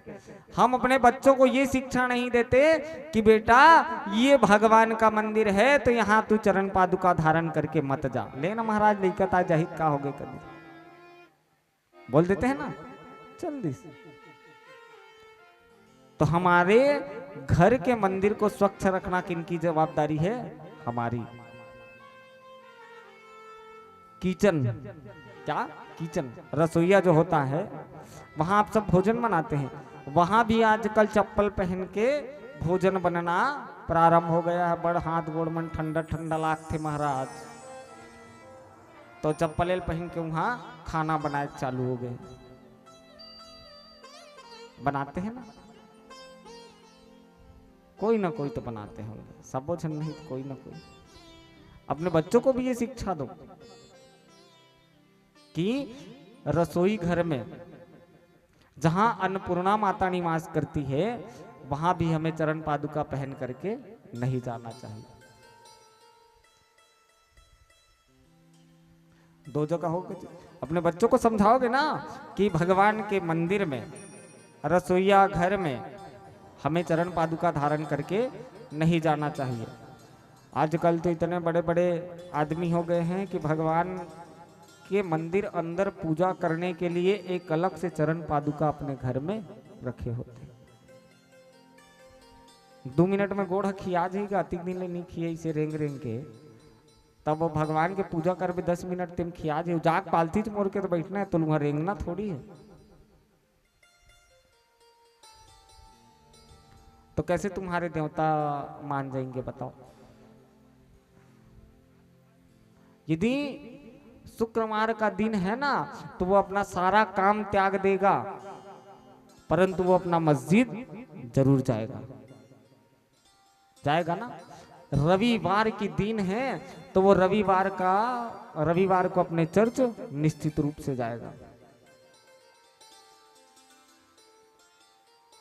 आधा घंटा 1 घंटा रोज वो अपना क्रिया करेगा और हम नहीं करते। उनको कट्टरता सिखाया जाता है बचपन से, उनको कट्टरता सिखाई जाती है कि तुम ऐसा मत करो, तुम ऐसा मत करो, ये तुम्हारे दुश्मन है। उनके घर के छोटे से बच्चे को प्रसाद दे करके देखना, वो आपके घर का प्रसाद कभी नहीं ग्रहण करेगा। और हम लोग हैं जो संकोच में आकर के उनके घर का प्रसाद भी खा लेते हैं। तो उनको कट्टरता सिखाती है। और हम कभी कट्टरता सिखाए हैं क्या? नहीं सिखाए हैं क्या? नहीं। हमने एक ही चीज सिखाया है, समभाव, कि सब हमारे लिए समान है और सब के प्रति भी हमारा भाव समान रहना चाहिए। इसीलिए हम परिवर्तित होते जा रहे हैं और उनकी जनसंख्या बढ़ती जा रही है। कुछ दिन बाद ऐसी कथा कहां होगी? बहुत कम हो जाएगी। क्यों कम हो जाएगी? क्योंकि धर्मांतरण अत्यधिक रूप से हो जाएगा। लालच दे दे करके धर्मांतरण किया जा रहा है। तो अपने धर्म के प्रति आस्था रखो, सच्ची आस्था। यदि आपका कार्य नहीं बन रहा है तो रोज आप भगवान के पास जाकर के भगवान से लड़ो। किन से लड़ो? भगवान से लड़ो। रोज आप उसका पूजा कर रहे हैं, आप उसको पिता मान रहे हैं, आप उसको माता मान रहे हैं, आप उसको भ्राता मान रहे हैं, आप उसको मित्र मान रहे हैं, तो क्या आपका अधिकार नहीं है भगवान के पास जाकर के लड़ने की? है अधिकार। जाओ, मैं इस व्यासपीठ से कहता हूं, निश्चित आपको उसको लड़ाई करने का अधिकार है। व्यासपीठ से बोल रहा हूं। यदि हमारे ऊपर कोई विपत्ति आती है, हम रोज भगवान का पूजा करते हैं, जाकर के भगवान से लड़ाई करते हैं। क्योंकि उसने हमें अधिकार दिया है। जब हम उसका पूजा कर रहे हैं तो हमें वो अधिकार निश्चित रूप से है कि हम उसको जा करके लड़े। कभी कभी ऐसे होता है कि भगवान को हम कहते हैं ले ना यार, अतेक दिन ले तड़पा डरे भगवान, अब कतेक दिन लगी, उसका भी रिस्पॉन्स अच्छे तरह से आता है। तो भगवान को मित्र मान लो, भगवान को पिता मान लो। पिता मानो तो सम्मान के साथ उनको लड़ो। माता माने तो माता को जैसे लड़ते हैं ना घर में प्रेम से, वैसे ही लड़ो भगवान को। मित्र मान लिए तो मित्र की तरह व्यवहार करो भगवान से। भगवान सब रूप में रहते हैं। भले आप उनको पिता के रूप में भी मानोगे ना, तो वो अपने आप को कैसे देखेंगे? आपको अपनी बेटी के रूप में ही देखेंगे और आपकी निश्चित रूप से मदद करेंगे भगवान, निश्चित रूप से। कभी करके तो देखना। आप करोगे ना लड़ाई भगवान से, निधि तब भैया देते चरही तो मत लड़ू जबरन भगवान ला। महाराज लड़ेल के है तो रोज रोज लड़ू तो भगवान परेशान हो जी। तो भगवान को रोज नहीं लड़ाई करना है। जब ज्यादा जीव कौआ ही ना तभी लड़ना है, ठीक है। तो इनकी कृपा ऐसी होती है जो किसी को दिखने वाला नहीं है। आगुम थोड़ी है भगवान तो हाथ लधर के थोड़ी लेगी, चल मिठाई खावे का तो मिठाई खवा देता हूं। भगवान की कृपा कैसी होती है? जो किसी को दिखाई नहीं पड़ती। अंतःकरण से हमको आवाज आती है कि भगवान की कृपा हम पर हो गई है। यहाँ आप सब बैठे हैं तो ये आज कौन सी दिवस की कथा है? छठे दिवस की। यदि हमने ओम नमः शिवाय श्री शिवाय नमस्तुभ्यं मंत्र का जाप करते करते भगवान की कथा सुनते तो हमारी मंत्र का जाप कितना हो जाता? 1.25 लाख से भी ऊपर हो जाता। इतने सारे लोग बैठे हैं तो सब वो एक एक बार ओम नमः शिवाय बोलते तो कितना होता? और जब चाहे तब से बोलना है तो 1.25 लाख बार से ज्यादा हो जाती। और यदि एक व्यक्ति ओम नमः शिवाय मंत्र का जाप, पंचाक्षरी मंत्र का जाप 5.25 लाख बार कर ले, 5.25 लाख बार जब कर ले तो उसको भगवान शंकर जी के स्वप्न में दर्शन होती है। किसमें दर्शन होती है? स्वप्न में दर्शन होती है। और स्वप्न में जैसे ही दर्शन हुआ तो आप समझ जाओ कि यह जो मेरी मंत्र है वह सिद्ध हो गई।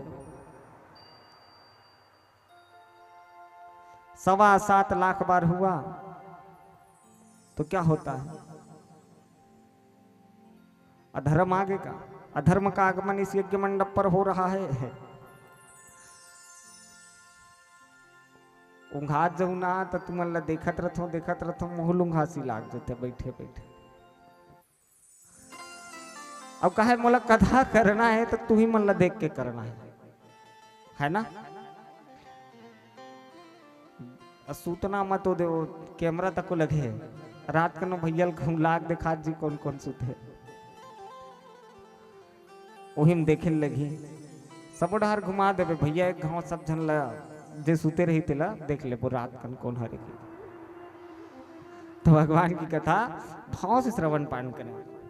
बोलो उमापति महादेव की। हर हर महादेव, हर हर महादेव, हर हर महादेव। बोल बम का नारा है, बोल बम का नारा है, बोल बम का नारा है। श्री शिवाय, श्री शिवाय, श्री शिवाय, हर हर महादेव। आज ही बस कल हम आपको ऐसा करें वैसा करें, हाथ को उठाएं ऐसा नहीं कहेंगे। परंतु यहाँ के श्रोताओं में जो मैंने देखा है वो अभी तक कहीं के श्रोताओं में नहीं देखा था। एक तो भोतली गांव में देखा था श्रोताओं में ऐसी उत्सुकता, और ये दूसरी बार कहाँ? ग्राम बटरेल में ये कथा है। अब यहाँ ले दूसरा जगह जाऊँ ना तो बताऊं कि बटरेल के जो श्रोता रहीस ना वो बहुत सर्वश्रेष्ठ रहीस। भाई तारीफ तो तुम्हारे मन के करना है ना, काबर वहू मन ला तो सिखाना है कि तुमन भी ऐसा करो ताकि मैं जाके तुम्हारे मन के तारीफ भी कोई दूसरा जगह करूं। और आप लोगों के अंदर जो उत्सुकता है ना, ऐसी उत्सुकता बहुत कम जगह देखने को मिलती है। आए तो थे बेलपत्री चढ़ाए हैं, सब चढ़ाए हैं ना, और कल रुद्राक्ष लेने भी इस स्थान पर आना है आप सबको। क्या करने आना है? रुद्राक्ष लेने आना है। इतना बड़ा कार्य तो हो गया, 6 दिन निकल गई पता नहीं चला, परंतु कल कौन सी दिवस है? 7वें दिवस। और सबको महतारी मन से मोर निवेदन है, शिव शक्ति महिला समूह मोल के है कि महाराज सब वो झल घावते कही देवे। कल सहयोग का दिवस है। किसका? सहयोग का। तो कल ना यहाँ महाप्रसादी बटेगी। तो जब महाप्रसादी बटेगी ना, तो आप सबको भी आकर के सहयोग करना है। क्या करना है? पूड़ी चपकना है, और बाद हवन ववन होई तहा लोला प्रसादी के रूप में हम सबला खाना है। ठीक है? तो आप सब आहू और सुबेरे जल्दी आ जाहू, और वो पूड़ी ला चपक दू, खीर ला बना दू, तहाल फिर सब जन कथा आखिरी हुई तहाल सब ला माट के गली भ्रमण करेला चलबो। ठीक है का? सबो जन आहू ना, हाथ ला खड़े करो तो कौन कौन आहू देखना चाहता हूं। बिल्कुल सब के सब आएंगे, क्योंकि चलो धन नहीं लगा सकते कोई बात नहीं, मन नहीं लगा सकते कोई बात नहीं, परंतु तन तो है ना, तन को तो निश्चित रूप से लगा सकते हैं। सेवा ही करना है। तो आप सभी निश्चित रूप से इस यज्ञ मंडप में सेवा देने निश्चित रूप से आना कल। और हवन यज्ञ पूर्णाहुति भी करना। इतने दिन तक हमने जो कार्य नहीं किया था वो कल हमको करना है। और हवन यज्ञ पूर्णाहुति करके आप सभी उसका लाभ ले सकते हैं। इतने दिन तक कथा नहीं श्रवण किए हैं तो अब सीधे भगवान भोलेनाथ के 12 ज्योतिर्लिंग की कथा में प्रवेश करते हैं। कौन सी कथा? 12 ज्योतिर्लिंग की कथा। कौन कौन गए हैं ज्योतिर्लिंग? पूरा 12 ज्योतिर्लिंग हो गए महतारी? नहीं हो हैं? अच्छा, कौन से 5 गए? भगवान की कृपा रहित वहु हो जी ले, तो सोमनाथ के कथा ही सुन ले। प्रेम से बोल सच्चिदानंद भगवान की जय। सौराष्ट्र देश विष दे तिरम ने ज्योतिर्मयं चंद्रकलावतंसं भक्ति प्रदानाय कृपावतीर्णम्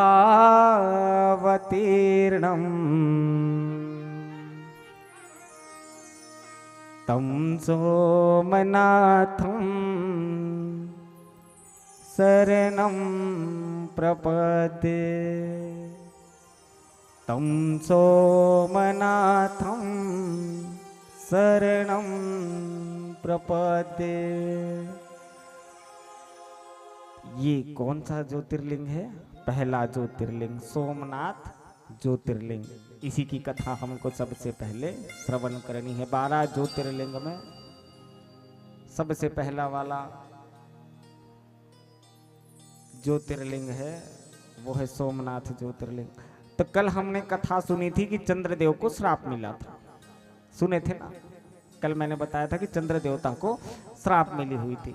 तो चंद्र देवता को श्राप मिली, भगवान वहां प्रकट हुए और भगवान प्रकट होकर के उनको आशीर्वाद दिया था कि तू 15 दिवस तक क्या करेगा? घटेगा और 15 दिवस बढ़ेगा, जिसे शुक्ल पक्ष और कृष्ण पक्ष के रूप में जाना जाता है।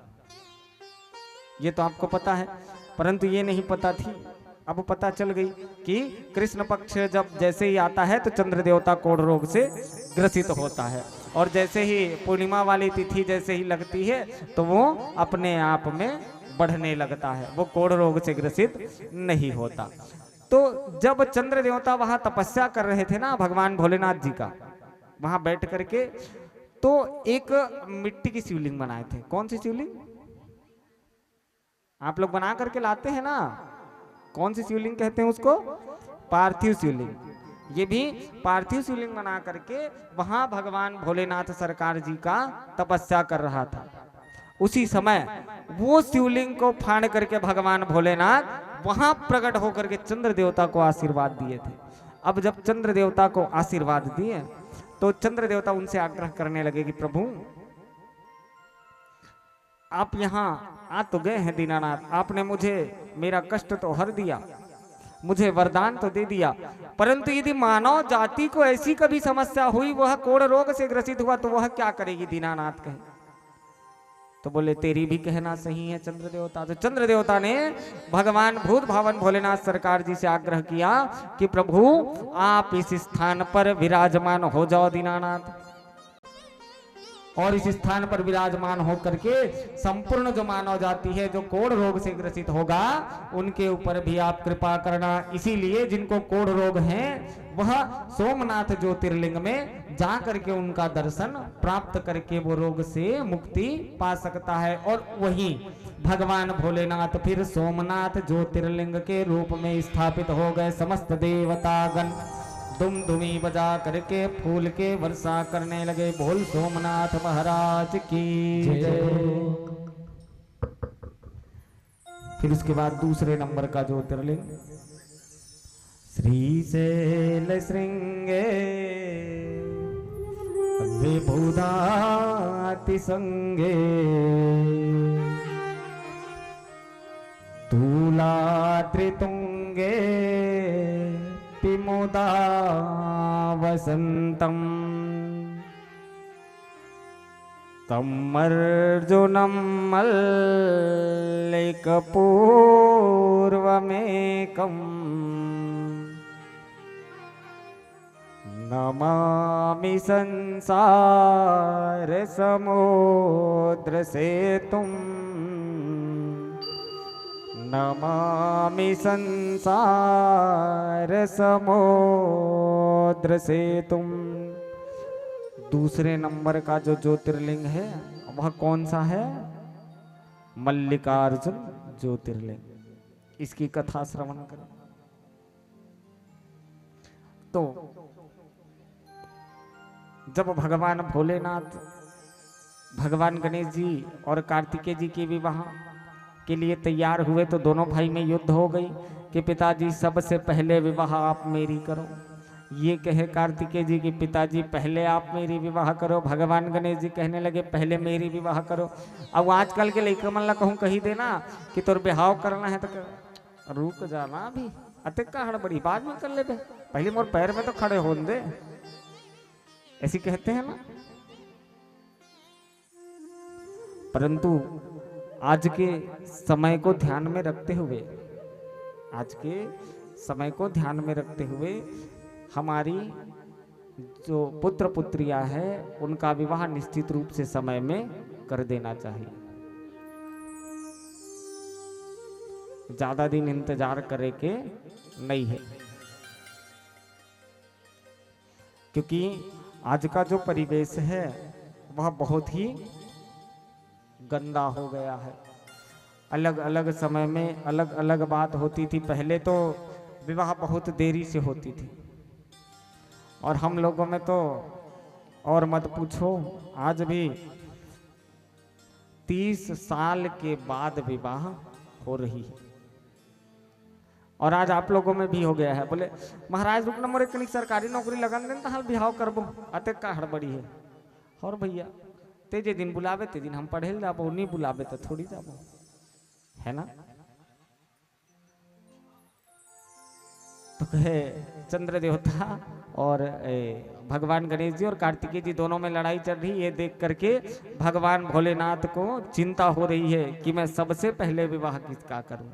तो चिंतित होकर के भगवान भोलेनाथ सोचने लगे और कहे कि मैं तुम दोनों के लिए एक शर्त रखा हूं। कहे जो ये पृथ्वी की सबसे पहली परिक्रमा करेगा उनका विवाह मैं सबसे पहले कर दूंगा। कहे अब उनकी विवाह पहले कर दूंगा। कार्तिकेय जी महाराज चले गए, ये कथा कल भी निकली थी। कार्तिकेय जी महाराज चले गए और भगवान गणेश जी अपने माता पिता को बैठाए और बैठा करके 3 परिक्रमा अपने माता पिता की लगा दिए। कर्पूर गौरम करुणावतारम संसार सारम भुजगेंद्र हारम सदा वसंतम हृदयारविंद भवम भवानी सहितम नमामि भवम भवानी सहितम नमामि।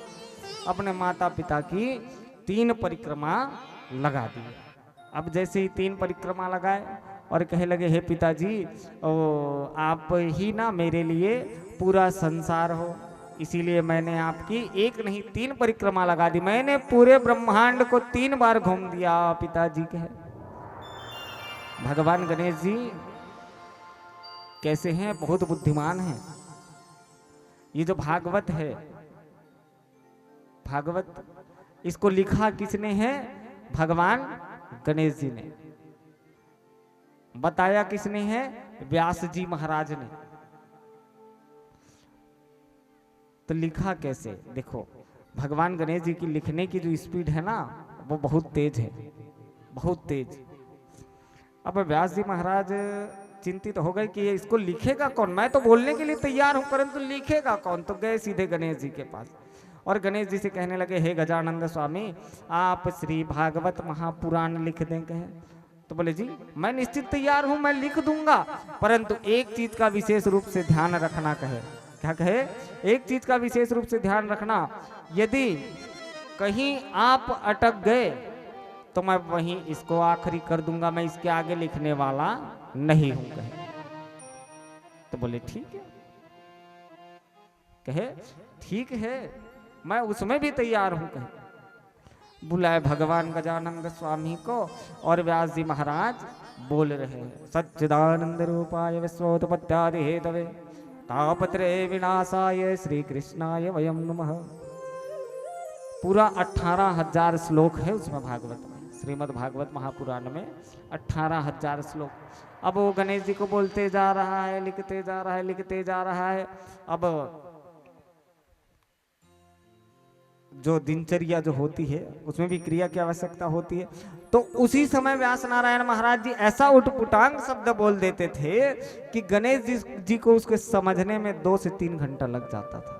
तब तक ये अपना पूरा दिनचर्या निपटा करके आकर के फिर बैठ जाते थे। हो गए गणेश जी? कहे रुकना प्रभु, अभी एक कचकन बात है। हाँ ठीक ठीक ले लिख। ऐसा कर करके पूरे भगवान गणेश जी ने श्रीमद् भागवत की रचना करी है। इसके लिए भी कहते हैं ना, ज्ञानी मारे ज्ञान से और मूर्ख मारे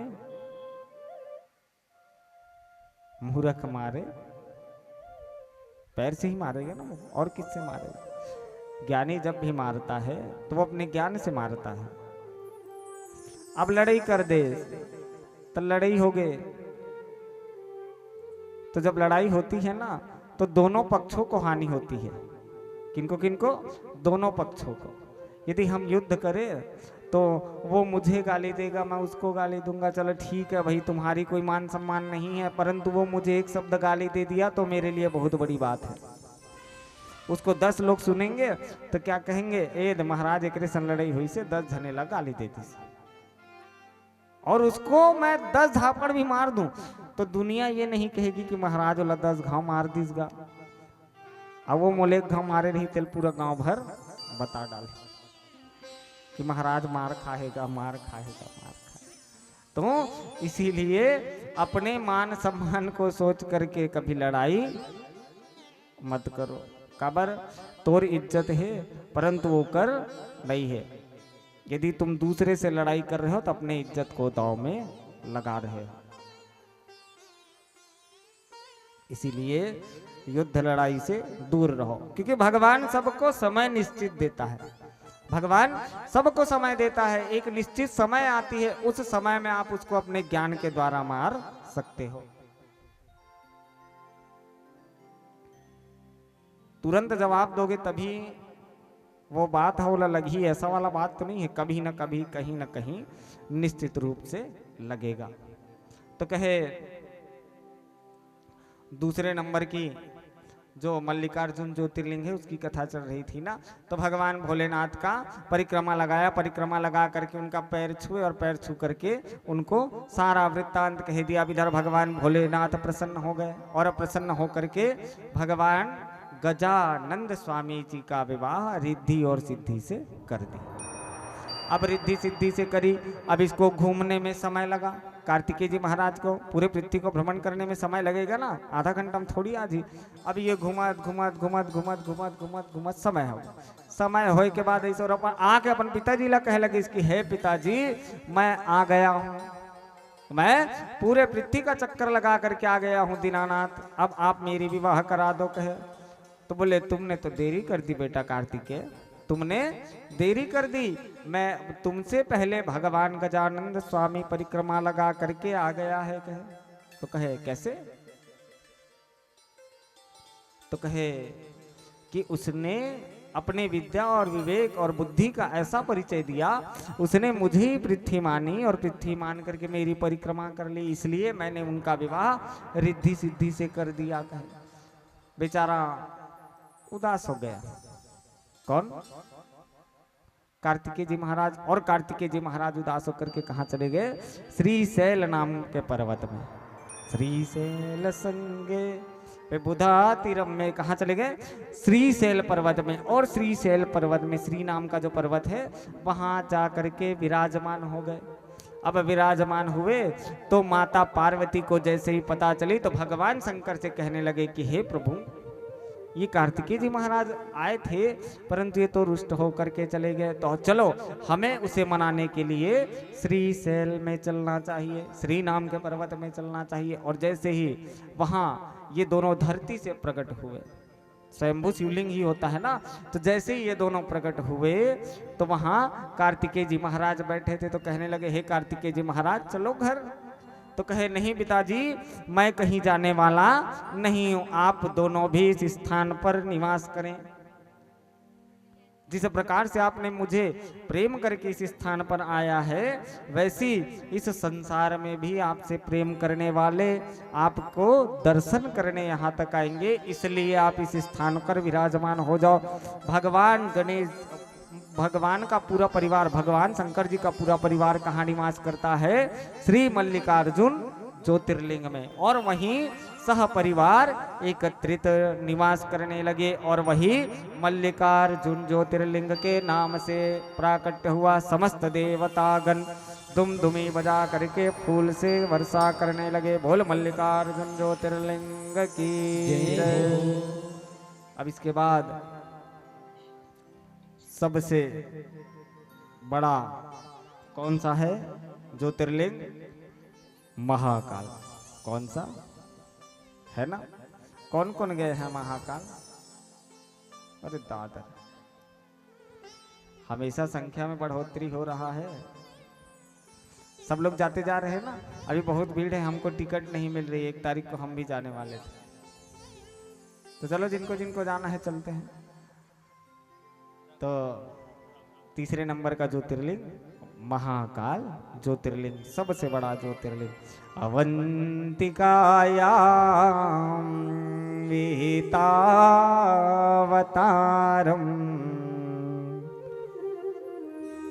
मुक्ति प्रदानाय च सज्जनानाम्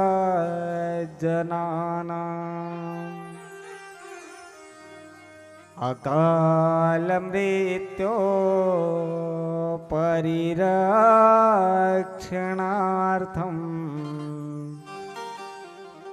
वंदे महाकाल महासुरेशम,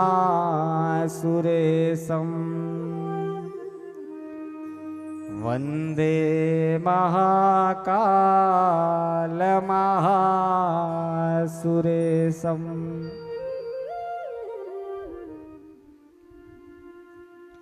एक ऐसा ज्योतिर्लिंग, इसमें लिखा है अकाल मृत्यु परिरक्षणार्थ, लिखा है ना, वंदे महाकाल महासुरेशम। तो इससे स्पष्ट है कि जो महाकाल का दर्शन कर ले उसे कभी अकाल मृत्यु नहीं होती।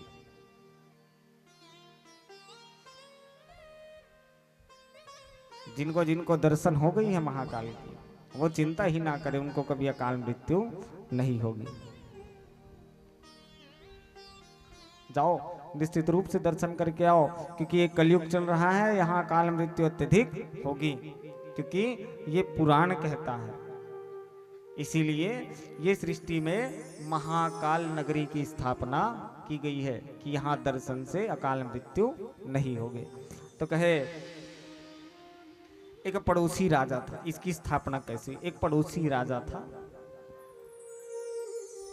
जिसके राजा थे वृषभसेन। कौन थे? वृषभसेन। और यह जो राजा था वह अपने साहस और पुरुषार्थ से हर एक युद्ध जीतता आया है, क्योंकि हर एक जगह बल काम नहीं आती, कभी कभी दिमाग भी लगाना पड़ता है, बुद्धि की भी अच्छी खासी परिचय देनी पड़ती है, कभी कभी हाथ जोड़ कर के भी काम बड़ा बड़ा हो जाता है। कहते हैं ना, जो काम तलवार नहीं कर पाता वो काम कौन कर देता है? सुई छोटी वाली। और जो काम सुई कर दे वो काम तलवार नहीं कर पाती। अब सोच लो, तो ये भी युद्ध लड़ाई हम जो क्रिया कर रहे हैं उसमें भी हमारी जो सोच है, एक तलवार की तरह सोच होती है और एक सुई की तरह सोच होती है। और जब हम आवेश में रहते हैं ना, तो वो तलवार वाली काम आ जाती है और ये सुई वाली काम नहीं आती, क्योंकि उतना समय हम अपना विद्या, विवेक और बुद्धि तीनों खो देते हैं।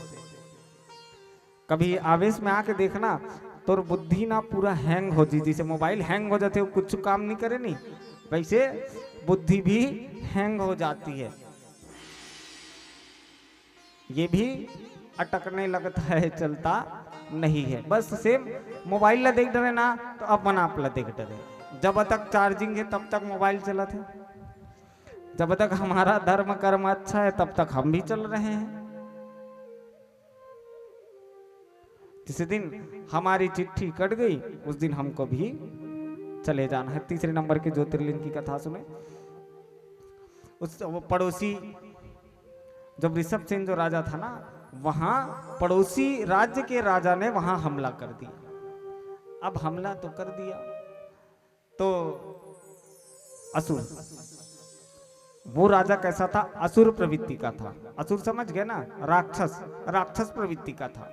तो ये राक्षसी प्रवृत्ति का होकर के वहां युद्ध तो कर रहा है, परंतु इसके पास एक ऐसी शक्ति थी कि अपने आप को छुपा लेता था। क्या करता था? अपने आप को छुपा लेता था। जैसे ही ये मारने लगता था ना राजा वृषभसेन, तो वो अपने आप को छुपा लेता था। ऐसी करते करते समय व्यतीत होता गया। उसको डर लगने लगा कि मैं अब युद्ध हार जाऊंगा, यह जो मेरा उज्जनक नामक जो राज्य है वो दूसरे का हो जाएगा। परंतु ये भगवान का बहुत बड़ा भक्त था, और जब हमें भगवान को बुलाना हो तो कैसे बुलाना चाहिए? गज की तरह। समझ गए ना? गज और ग्राह की कथा सुने हैं ना? नहीं सुने हैं? एक हाथी था, एक मगरमच्छ था, तो सुने होंगे, सुने हैं ना? तो ग्राह जो था वो हाथी के पैर को पकड़ लिया और हाथी के पैर को पकड़ करके खींच रहा है, और उसके परिवार उसके सामने खड़े हैं, परंतु कोई वो हाथी को निकाल नहीं पा रहा है, वो गज को निकाल नहीं पा रहा है। ये बेचारा ऐसे करते करते 3 दिन 4 दिन बीत गई, परंतु इसको किसी की मदद नहीं मिली। तब ये सूंड से एक कमल का फूल निकाला। तालाब में जो कमल का फूल होता है ना, उसे सूंड से तोड़ करके लाया, और तोड़ करके ला करके भगवान नारायण का ध्यान किया। किनका? भगवान नारायण का। और ध्यान भी कैसे किया? हे प्रभु, रुदन अवस्था में जब व्यक्ति भगवान का ध्यान करे तो कैसे करेगा? जब एकदम है ज्यादा भगवान की जरूरत है या कोई आदमी की जरूरत है ना, तो उस समय आंख से अश्रु की धारा बहती है और क्या कहते हैं? हे प्रभु, आज मेरी मदद करो दीनानाथ, मैं बहुत बड़ी समस्या में फंस गया। वैसे ये गज भी बोल रहा है कि प्रभु मेरी रक्षा करो दीनानाथ, मुझे यहाँ से बाहर निकालो प्रभु, मेरे पास कुछ नहीं है। पत्रम पुष्पम फलम तोयम यो में भक्ता प्रयक्षति, मेरे पास कुछ नहीं है दीनानाथ, आप बस एक पुष्प स्वीकार कर लो और इसे स्वीकार करके आ जाओ। और रुदन करने लगी। तब उसी समय भगवान वहां प्रकट हुआ और प्रकट हो करके वो गज की जान बचाई थी। ये भी वैसी हारने के डर से भगवान भूत भावन भोलेनाथ सरकार को याद करने लगा कि प्रभु मैं इस राज्य को इतने दिवस तक सजाया हूं प्रभु, परंतु ये जो पड़ोसी राज्य का राजा है वह मेरे राज्य को हड़प लेगा कहे, इसीलिए आप अति शीघ्र आ करके मेरी जान बचाएं और मेरे राज्य को बचाए प्रभु कहे। तो उसी समय भगवान शंकर जी वहां से प्रकट हुए, समस्त देवता गण दुम बजा करके फूल के वर्षा करने लगे। वहां भगवान प्रकट हुए और प्रकट होकर के अपने भक्त की रक्षा के लिए सीधे वो राक्षस के पीछे दौड़ने लगे। उठाया त्रिशूल और भगवान भोलेनाथ ने जैसे ही मारी उनका धड़ अलग हो गया और अलग हो करके भक्त के कल्याण के लिए भगवान भोलेनाथ उस स्थान पर विराजमान हो गए। और उसी समय वो जो वृषभसेन नाम का राजा था वो भगवान से कहने लगा कि प्रभु आज जिस प्रकार आपने मेरी रक्षा के लिए आया था, संपूर्ण सुख ऐश्वर्य समृद्धि को देने आए थे, उसी प्रकार ये जो संसार में आप भी सबको वही भोग प्रदान करना। आज मेरी अकाल मृत्यु हो जाती उसे आपने हर लिया।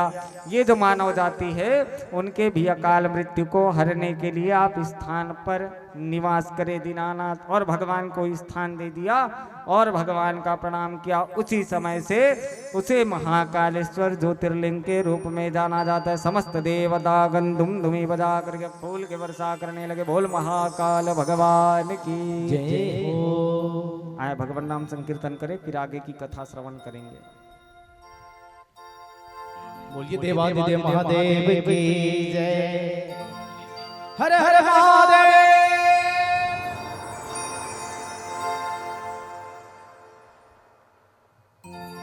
काज सवार है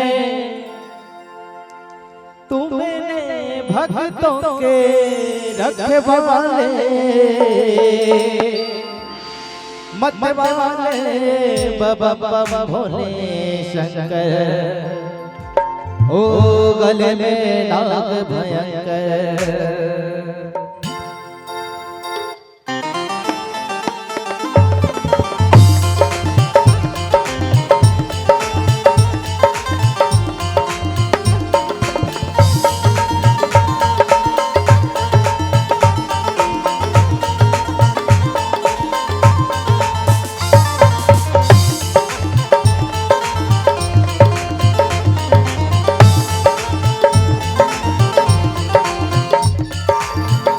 बाबा भोले शंकर गले में नाग भयंकर, बाबा भोले शंकर गले में नाग भयंकर, ओ बाबा भोले शंकर गले में नाग भयंकर, बाबा भोले शंकर गले में नाग भयंकर। काज सवारे काज सवारे काज सवारे है तुम्हारे भक्तों के रखवाले, बाबा भोले शंकर गले में नाग भयंकर, बाबा भोले शंकर गले में नाग भयंकर। काज सवारे काज सवारे।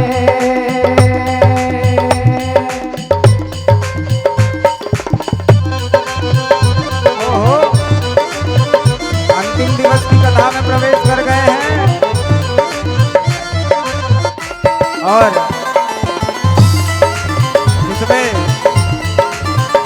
भगवान भोलेनाथ की ज्योतिर्लिंग की विशेष कथा चल रही है और भजन भी आप ही लोगों के लायक चल रहा है। चले बोल महाबली महादेव की शंभो शंभो शंभो बोल। भोले तूने कुंडल सजाया, सीसी गंगे की धार हो, सीसी गंगे की धार हो, रखवाले मत वाले बाबा भोले शंकर गले में नाग भयंकर, बाबा भोले शंकर दोनों हाथ भयंकर, ओ बाबा गले ले जोर जोर बाबा गले ले बम बम भोले शंकर गले में नाग भयंकर, बम बम भोले शंकर गले में नाग भयंकर।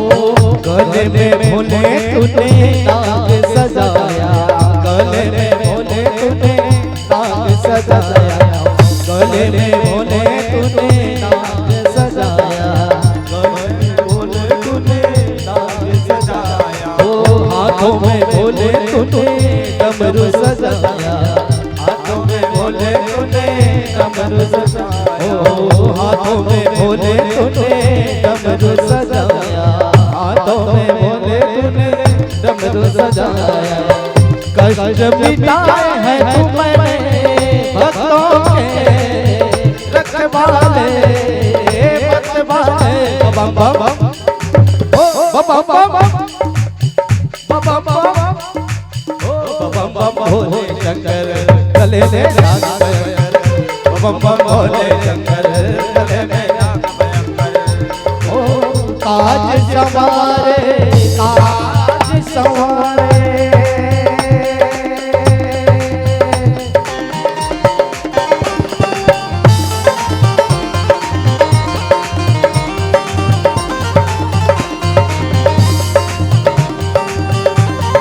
चलो हाथ खड़े करें और दोनों हाथों से तालियों में जमा करेंगे।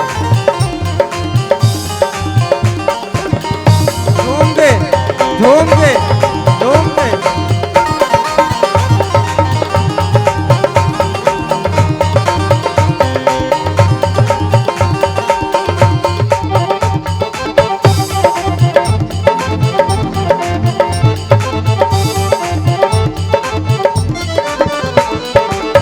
बाएं हो जाए तेरे गौरा बिराजे, बाएं हो जाए तेरे गौरा बिराजे, दाएं पे भोले तेरे नंदी बिराजे, दाएं पे भोले तेरे नंदी बिराजे। आप सबसे हम निवेदन करना चाहेंगे कि ऐसी भजन हमेशा बार बार सुनने को नहीं मिलता है ना। आप चाह कर भी जाते हैं कहाँ, मिश्रा जी के परम पूज्य गुरुदेव मिश्रा जी के कार्यक्रम शिव महापुराण गाथा सुनने जाते तो इतनी जगह नहीं मिलती है ना, लगभग आधे किलोमीटर दूर में रहते हैं।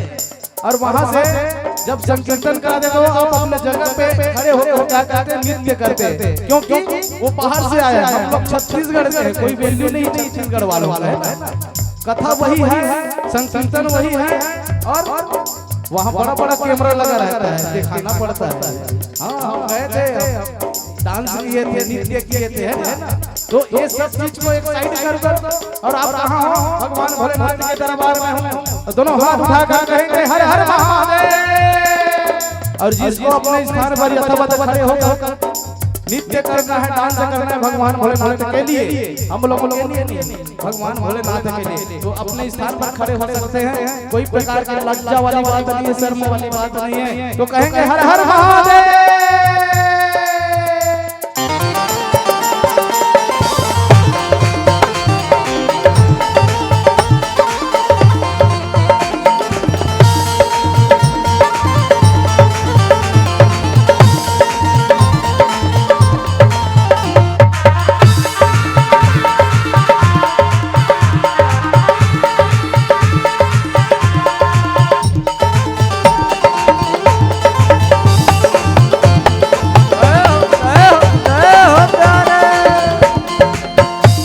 हो जाए भोले गौरा बिराजे, दाएं पे भोले तेरे नंदी बिराजे, बाएं हो जाए भोले गौरा बिराजे, दाएं पे भोले तेरे नंदी बिराजे। दुखड़े मिटाए हैं तुमने भक्तों के रखवाले मतवाले बम बम भोले शंकर बम बम गले में ओ बम बम भोले शंकर गले में नाग भयंकर बम बम भोले शंकर गले में नाग भयंकर ओ बम बम भोले शंकर गले में नाग भयंकर बम बम भोले शंकर गले में नाग भयंकर ताज संवारे ताज संवारे ताज संवारे है तुमने भक्तों के रखवाले मतवाले बम बम भोले शंकर गले में नाग भयंकर बम बम भोले शंकर गले में नाग भयंकर बम बम भोले शंकर गले में नाग भयंकर बम बम भोले शंकर गले में नाग हर हर महादेव बम बम भोले शंकर गले में नाग भयंकर बम बम भोले शंकर गले में नाग भयंकर बम बम भोले शंकर गले में नाग भयंकर ओ बम बम भोले शंकर गले में नाग भयंकर हर हर महादेव बोलिए देवादिदेव महादेव की जय बुद्ध भगवान सरकार की जय। आइए अपने अपने स्थान पर यथावत खड़े बैठ जाए और शांत मुद्रा से कहेंगे श्री शिवाय नमस्तुभ्यं श्री शिवाय नमस्तुभ्यं श्री शिवाय नमस्तुभ्यं हो भोला सब दुख काटो मारा हे भोला सब दुख काटो मारा शिव शंकर जपो तेरी माला शिव भोले जपो तेरी माला हे भोला सब दुख काटो मारा ओ भोला सब दुख काटो मारा। बोलिए देवादिदेव महादेव की जय। अब 3 ज्योतिर्लिंग हो गई, ये चौथे नंबर की ज्योतिर्लिंग कौन सी ज्योतिर्लिंग है? ओमकारेश्वर ज्योतिर्लिंग। तो विंध्य पर्वत जो पर्वत राज है ना, वो भगवान भूत भावन भोलेनाथ की तपस्या करने लगा। हम तो मनुष्य होकर के पूजा नहीं करते, हम मनुष्य होकर के भगवान की सेवा नहीं करते, भगवान की जप तप नहीं करते। ये पर्वत राज होकर के भी ये भगवान की तपस्या किया है, और भगवान की तपस्या किया तो भगवान भूत भावन भोलेनाथ इनकी तपस्या से प्रसन्न हुए, और तपस्या से प्रसन्न होकर के वो जो पर्वत है ना, उस पर्वत से ये प्रकट हुआ भगवान भोलेनाथ। अब जैसे ये प्रकट हुआ तो इस अवसर पर अनेक ऋषि और देवतागण भी उपस्थित थे। विंध्य पर्वत की इच्छा के अनुसार, विंध्य पर्वत की इच्छा के अनुसार भगवान भोलेनाथ तो वहां प्रकट हुए, और जैसे ही प्रकट हुए तो विंध्य पर्वत ने कहा कि प्रभु आप यहाँ स्वयं निवास करें, कहें आप यहाँ स्वयं निवास करें, और स्वयं निवास करके ये जो आप जो शिवलिंग की जो स्थापना करने जा रहे हैं, ये शिवलिंग को आप 2 भाग में बांट दे, कहें कितने भाग में? 2 भाग में। तो भगवान भोलेनाथ एक शिवलिंग का एक स्थान पर रखा, और वहीं से थोड़ी दूर पर एक दूसरे शिवलिंग को रखा। एक का नाम ओमकारेश्वर ज्योतिर्लिंग के रूप में वो प्रादुर्भाव हुआ। समस्त देवतागण दुमदुमी बजा करके फूल के वर्षा करने लगे। बोल ओमकारेश्वर महादेव की जय। ये ओमकारेश्वर ज्योतिर्लिंग के रूप में प्रादुर्भाव हुआ, और दूसरे का नाम भगवान भोलेनाथ के द्वारा क्या रखा गया? ममलेश्वर ज्योतिर्लिंग। ये दोनों का दर्शन बहुत जरूरी है ना। ओमकारेश्वर का दर्शन करके यदि आप आ जाए और ममलेश्वर नहीं गए तो ये उसके दर्शन का फल आपको नहीं मिलेगा। वो ज्योतिर्लिंग आधी हो जाती है। इसीलिए दोनों का दर्शन बहुत जरूरी है। जब भी जाएं तो दोनों ज्योतिर्लिंग का दर्शन करके आए। अब 5वें नंबर के प्रवेश करें। ये सबसे बड़ा ज्योतिर्लिंग है, बहुत ही दुर्गम रास्ता है। कौन सा रास्ता है ये? कौन सा ज्योतिर्लिंग है? केदारनाथ ज्योतिर्लिंग। जहां जाना बहुत सुगम है, बहुत कठिन है, ऐसे हमारे केदारनाथ ज्योतिर्लिंग है। कावेरी कानर मदयो पवित्रे समागमे सज्जनतारणाय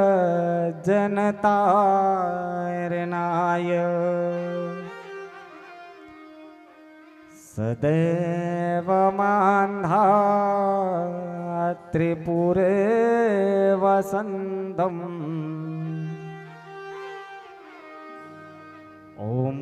ओंकारमीशं शिवमेकमीडे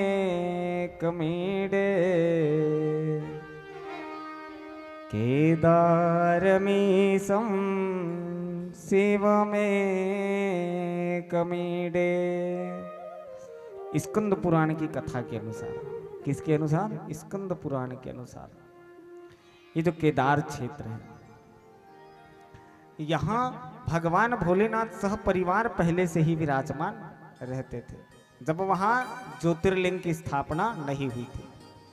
और हिमालय वहाँ से बस लगा हुआ क्षेत्र है। कोई गए हैं क्या केदारनाथ? नहीं गए हैं ना? ये बिल्कुल लगा हुआ क्षेत्र है। और यदि आपके पुण्य अच्छे हैं, आपने अच्छा पुण्य किया है, तो निश्चित रूप से आप वहां से कहाँ जा सकते हैं? कहाँ जा सकते हैं? स्वर्ग। सुना है ना, केदार में स्वर्ग से हवा आती है, स्वर्ग से कोई कम नहीं है। ये जो आप द्वादश ज्योतिर्लिंग का स्तोत्र सुन रहे हैं ना, ये केदार क्षेत्र में ही बना हुआ है। ये कहाँ बना है? केदार क्षेत्र में। और इसके गायक का भी नाम मृत्युंजय हिरमेठ जी थे। और भगवान भोलेनाथ के अनन्य भक्त थे, परंतु यदि कुछ ही दिन पूर्व हृदयघात से उनकी मृत्यु हुई है। ये हृदयघात किसी को छोड़ने वाला नहीं है। हृदयघात समझते ना हिंदी में, और अंग्रेजी में हार्ट अटैक, अब सब समझ गए, नी जाना तेरी सही तो इसमें उनकी मृत्यु हुई है। और भगवान केदार जी के परम शिष्य थे, परम शिष्य। ये द्वादश ज्योतिर्लिंग आप नित्य अपने घर में पाठ करो। सदभक्ति मुक्ति के प्रदाता है। किसके? सदभक्ति मुक्ति के प्रदाता है। यदि पढ़ नहीं सकते तो घर में तो चला तो सकते हैं, सबके पास मोबाइल है, रोज चला सकते हैं, परंतु चलाते हो?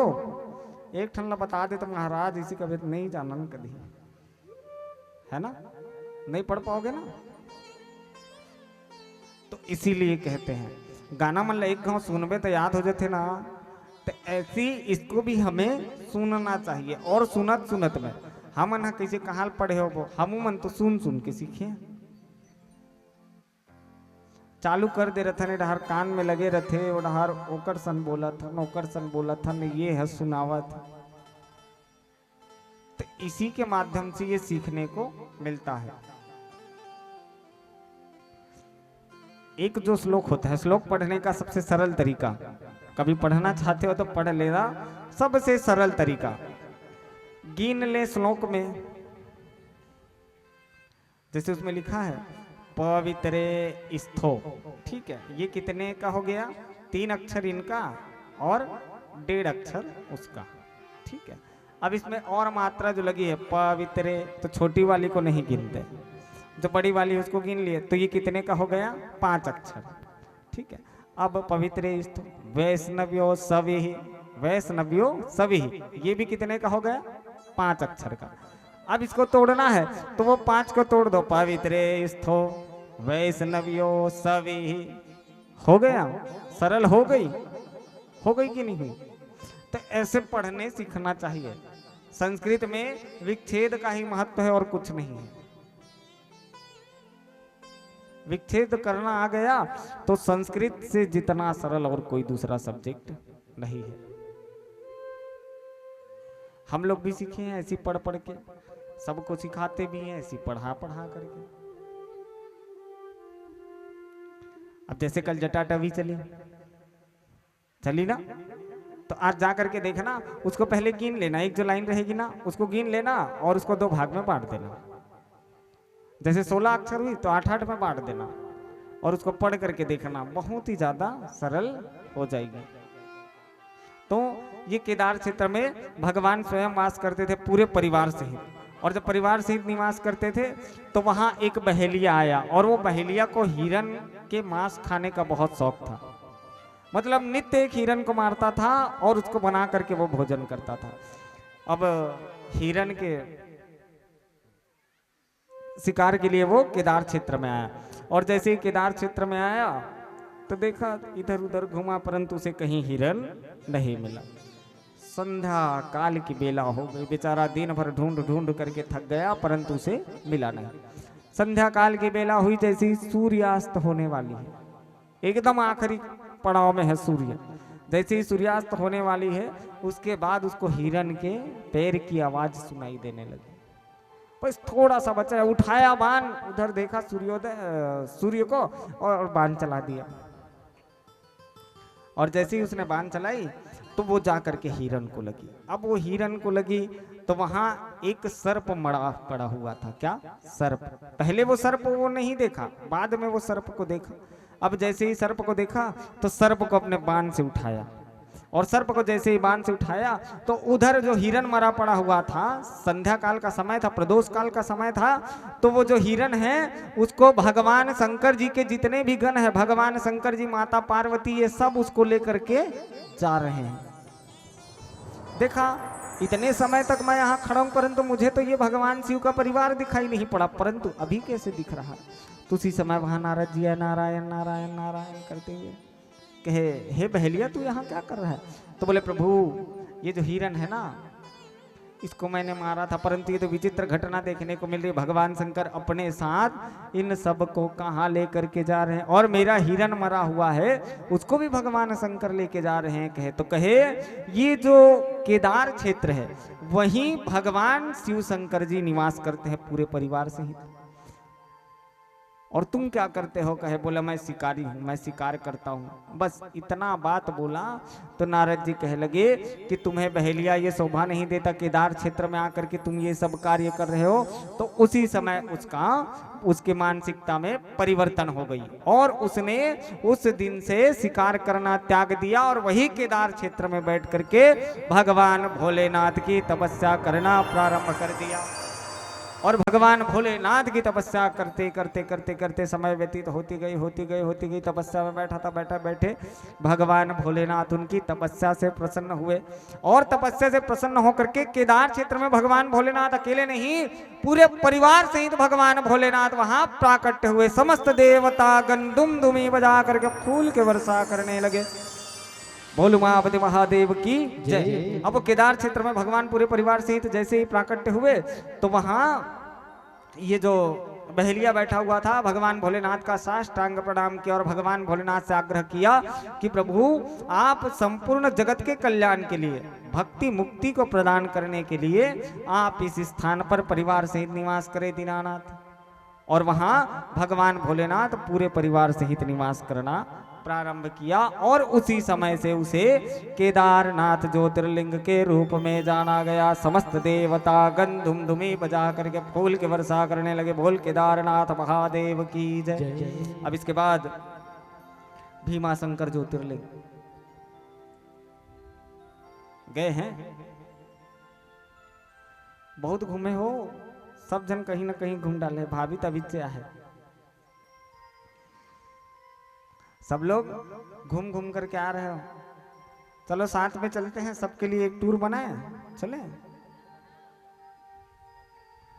हम तो कब काकर संग चलते थे पता नहीं रहा है, फिर भी एक बार कोशिश जरूर करके देखेंगे। यहाँ से निश्चित रूप से हमारे बहुत सारे यजमानों का कहना है कि महाराज जी हम सब वृंदावन जाएंगे और 2-3 ज्योतिर्लिंग करके आएंगे। यदि ऐसा अवसर प्राप्त हुआ तो निश्चित रूप से आप सबको भी बताएंगे। तो भीमा शंकर ज्योतिर्लिंग। अब यहाँ कौरव और पांडवों के मध्य महाभारत का युद्ध हुआ और यहाँ जितने भी कौरव थे पांडव थे उन्होंने यहीं से ही गुरु द्रोणाचार्य से दीक्षा ली है। दीक्षा सबसे ज्यादा जरूरी संसार में यदि कोई है तो वो नाम दीक्षा ही है। नाम दीक्षा संसार में बहुत जरूरी है। तान फुकाने वाला गुरु बना लो।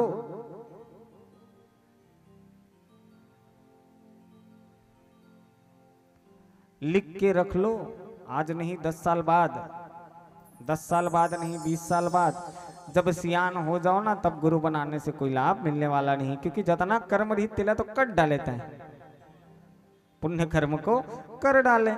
अब क्या करोगे गुरु बनाकर, तो उससे अच्छा मत बनाना। अभी बनाओगे तो वो पुण्य का फल आपको निश्चित रूप से प्राप्त होगा।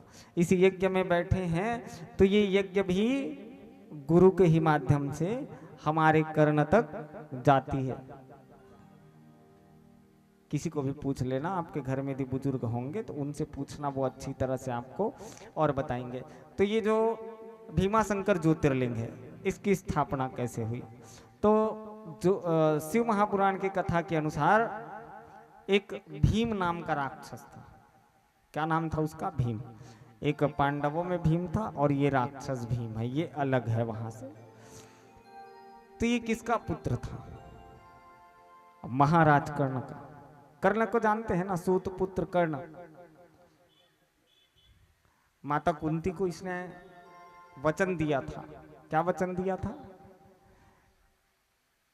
कि तुम्हारे 5 संतान जीवित रहेंगे, 5 पांडव जीवित रहेंगे। ये भी उनका पुत्र था ना, 6ठे नंबर का पुत्र था। तो बोले या अर्जुन मरेगा तो मैं जीवित रहूंगा और मैं मरूंगा तो अर्जुन जीवित रहेगा, परंतु तुम्हारे 5 पुत्र जीवित रहेंगे। उनके पुत्र हैं ये भीम, और ये अत्यधिक राक्षस है। एक दिन ऐसी अपने माताजी के साथ बैठा हुआ था तो माताजी से कहने लगी, हे माँ, ये मेरे पिताजी की मृत्यु कैसे हुई थी? कहे तो बोले तुम्हारे पिताजी को भगवान रामचंद्र जी ने मारा था। कहे रामचंद्र जी बोलने लगे। ये कथा चलते चलते ना ध्यान इधर उधर भटकते रहता है और कौन सी कथा लानी है करके, तो उसी समय ना ये सब आ जाता है आगे। कर्ण का नहीं, कुंभकर्ण का पुत्र था। किनका? कुंभकर्ण का, भीम। और उसके बाद कुंभकर्ण का जब पुत्र था ना तो ये अपनी माताजी से पूछा, और उसके बाद इसकी माताजी कहे तुम्हारे पिताजी की मृत्यु भगवान श्री रामचंद्र जी ने की है। अब ये सोचा कि मेरे पिताजी के मृत्यु उसने की है तो मेरा भी सबसे बड़ा दुश्मन वही है, मेरा दुश्मन वही है। अब भगवान रामचंद्र जी से दुश्मनी लेना प्रारंभ किया। तो बोले मैं भगवान रामचंद्र जी को तो ऐसे मार नहीं पाऊंगा, तो सबसे पहले मैं तपस्या करता हूं। कहे ब्रह्मा जी की तपस्या करी, और ब्रह्मा जी की तपस्या करने के बाद ब्रह्मा जी प्रसन्न हुए और प्रसन्न होकर के उनके सामने प्रकट हुए और प्रकट होकर के कहे बताओ, बोलो मैं तुम्हारी तपस्या से प्रसन्न हूं, बोलो क्या वरदान चाहिए? कहे तो मैं भगवान श्री रामचंद्र जी को मार सकूं ऐसा वरदान मुझे दे दो। कहे तो बोले ठीक है मैं तुम्हें वरदान तो दे दूंगा, परंतु तुम असुर जाति में होकर के, असुर जाति में होकर के तुम जितना असुरी प्रवृत्ति को अपनाओगे, मतलब जितना युद्ध लड़ाई करोगे, उससे ये जो वरदान है वह सिद्ध होने वाला नहीं है। कभी भी भगवान वहां से प्रकट होकर के तुम्हारी मृत्यु यदि होगी तो भगवान शंकर जी से होगी। क्या? और ये मारना किसको चाह रहा है? भगवान श्री रामचंद्र जी को। अब इसको वरदान मिली तो इसकी असुरी शक्ति बढ़ गई। सबसे बड़े देवता कौन? राम, वही मारेगा मुझे। गया, जिसको पाता था उसको मारता था। भगवान श्री रामचंद्र जी के द्वार तक पहुंच गया, उसको परेशानी होने लगी। तो भगवान ब्रह्मा जी के और जाकर के भगवान शंकर जी से कहने लगे प्रभु इसकी असुरी शक्ति बढ़ गई है दीनानाथ, अब आप जाओ और जाकर के ये भीम नाम का राक्षस है उसको मौत के घाट उतार दो दीनानाथ। कहे भगवान शंकर जी भीम के सामने प्रकट हुए और प्रकट होकर के त्रिशूल उठाई और त्रिशूल उठा करके उनका धड़ से गला अलग कर दिया। और जैसे ही अलग हुई तो सभी देवतागण ऊपर से फूलों की वर्षा करने लगे, क्योंकि भगवान श्री रामचंद्र जी बच गए ऐसा सोच करके।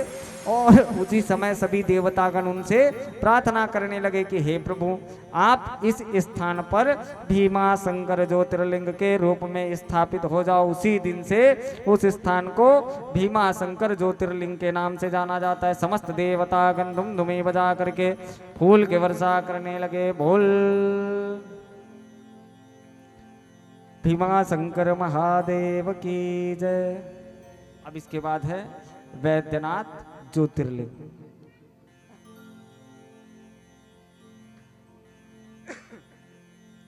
प्रेम से बोल सच्चिदानंद भगवान की जय।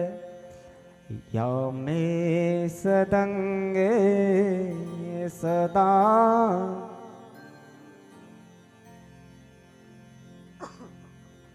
पूर्वोत्तरे प्रज्वलिका निधाने सदा वसन्तं गिरिजा समेतं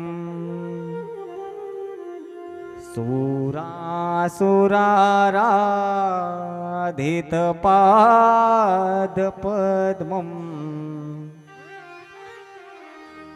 श्रीवेद्यनाथं तमहं नमामि। श्रीवेद्यनाथं तमहं नमामि। ये कौन सा ज्योतिर्लिंग है? वैद्यनाथ ज्योतिर्लिंग। नाम से स्पष्ट है ये वैद्य है। वैद्यों का काम जानते हैं ना, क्या काम है? तबीयत को ठीक करना। और ये कौन से ज्योतिर्लिंग है? बैगा राज वाला ज्योतिर्लिंग। कौन से राज वाला? वैद्यनाथ ज्योतिर्लिंग। ये स्थान पर जो जाएगा, जिनकी स्वास्थ्य में दिक्कत है, निश्चित रूप से वैद्यनाथ बाबा यहाँ कृपा करते हैं। अब ये ज्योतिर्लिंग की स्थापना कैसे हुई? इसकी स्थापना करने वाला कौन है? महाराज रावण। अब सोच लो, रावण हमारे लिए बहुत बड़ा बड़ा कार्य किया है, भले हम कुछ भी करें। ब्राह्मण कुल का था, विद्वान था ना, विद्वान, अत्यधिक विद्वान था, क्योंकि भगवान शंकर जी उनके कौन थे? गुरु थे। और हम सब लोग रावण को गाली देते हैं, देते हैं ना। और उनको क्या करते हैं? हर साल रावण जलाते हैं। जलाते हो ना रावण? सब देखने जाते हैं ना, हाथ खड़े करे कितने लोग जाते हैं? हाँ, पूरा। और अपने अंदर की कुछ बुराई को जलाए हैं? नहीं जलाए है ना। रावण को जलते हुए बस देख रहे हैं। रावण कहता है मुझे मत जलाओ। हंसता है ना रावण, देखियो ना, हंसते हुए रावण बनाए रहते हैं। रोता हुआ रावण कभी देखे हो? नहीं, हंसता हुआ बनाए रहता है। रावण हंसता है, आज तुम मुझे जला रहे हो, यदि तुम्हें थोड़ी बहुत भी शर्म है तो अपने अंदर की बुराई को जला करके दिखाओ, कहता है। समझते हो ना उसकी भाषा को?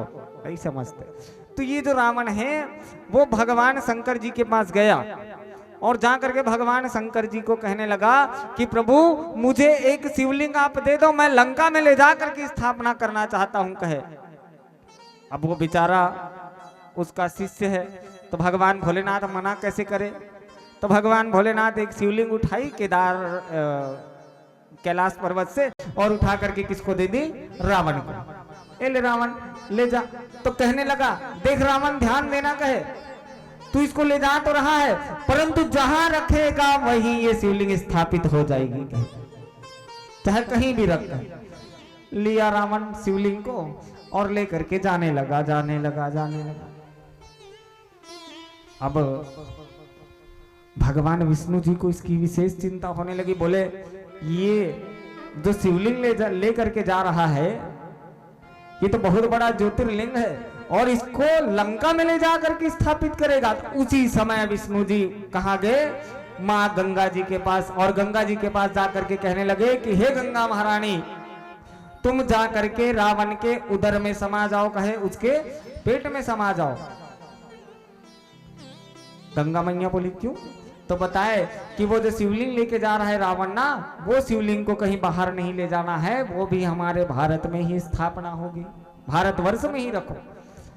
इतना बात सुनी गंगा मैया और जाकर के रावण के पेट में समा गई।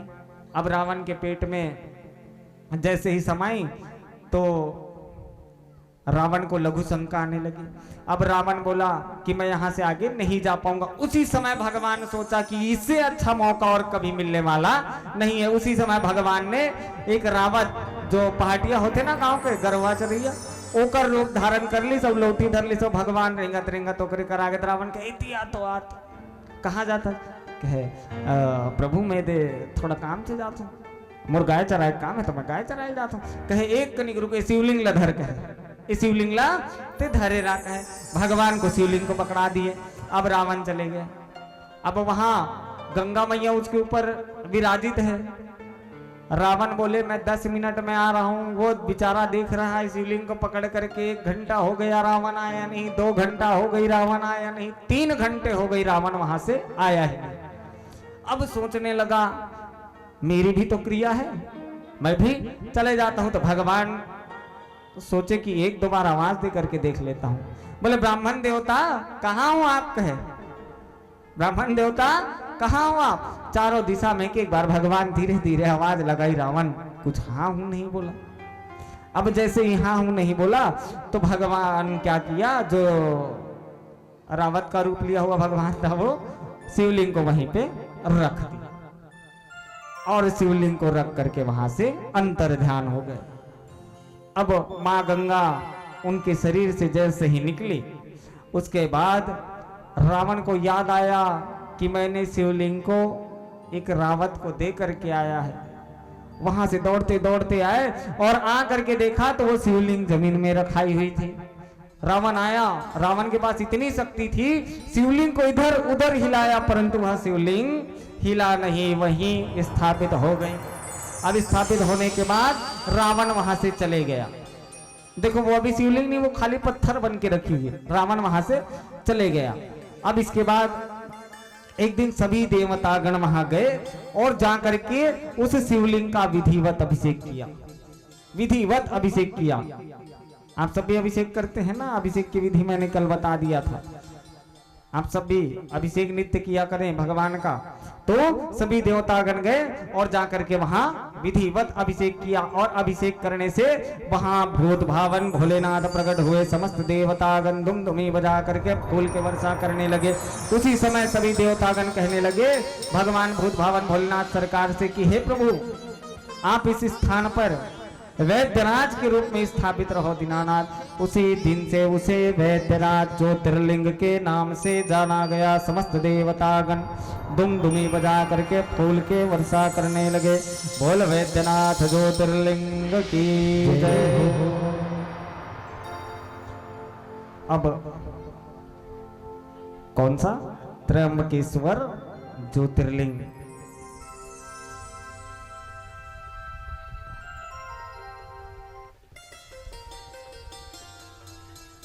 हरि ओम सहयाद्रि शीर्षे विमले वसंतम गोदावरी तीर पवित्र देशे यदर्शनात् पातकमासुनासम्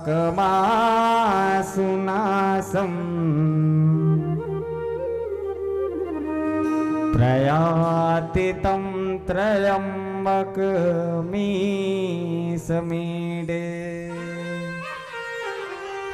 प्रयाति तं त्र्यम्बकमीशमीडे।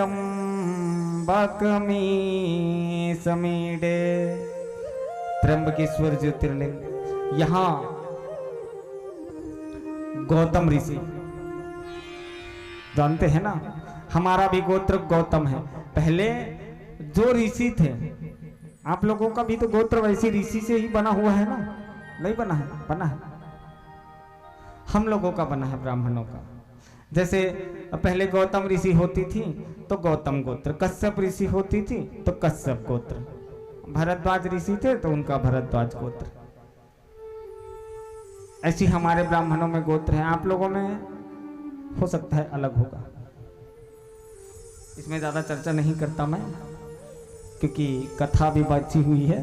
तो गौतम ऋषि ने तप करके उस स्थान पर गौतम ऋषि एक आसन लगाई और आसन लगा करके उस स्थान पर बैठा, क्योंकि ये संसार में गौ हत्या वाले भी बहुत हैं, है ना? गौतम ऋषि को भी गौ हत्या का पाप लगा था। और किनको लगा था पता है? बलराम जी को भी गौ हत्या का पाप लगा था।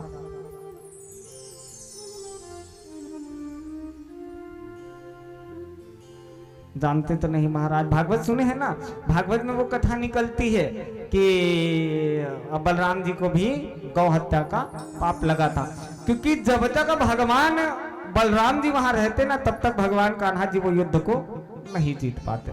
तो ऐसे बैठे थे भगवान और बलदाऊ जी। तो क्या है, किसी की आदत होती है ऐसे गोटी उठा के खेलने की, तो बलदाऊ जी की भी आदत थी ऐसी छोटी छोटी गोटी उठा उठा करके इधर उधर फेंक रहे थे। उसी समय एक गौ माता आई और जैसे ही गौ माता आई ना तो वो गौ माता को ऐसे मार दी। और जैसे ही छोटी सी गोटी इतना धीरे से मारो तो मरेगी, परंतु भगवान कान्हा जी की लीला, तो जैसे ही लगी ना तो वो गौ माता वहीं प्राण त्याग दी। अब प्राण त्यागने के बाद इनको लगा कि ये मेरी गोटी से मरी, तो भगवान कान्हा जी के पास गए। तो कहने लगे प्रभु इसका कोई उपाय है कहे?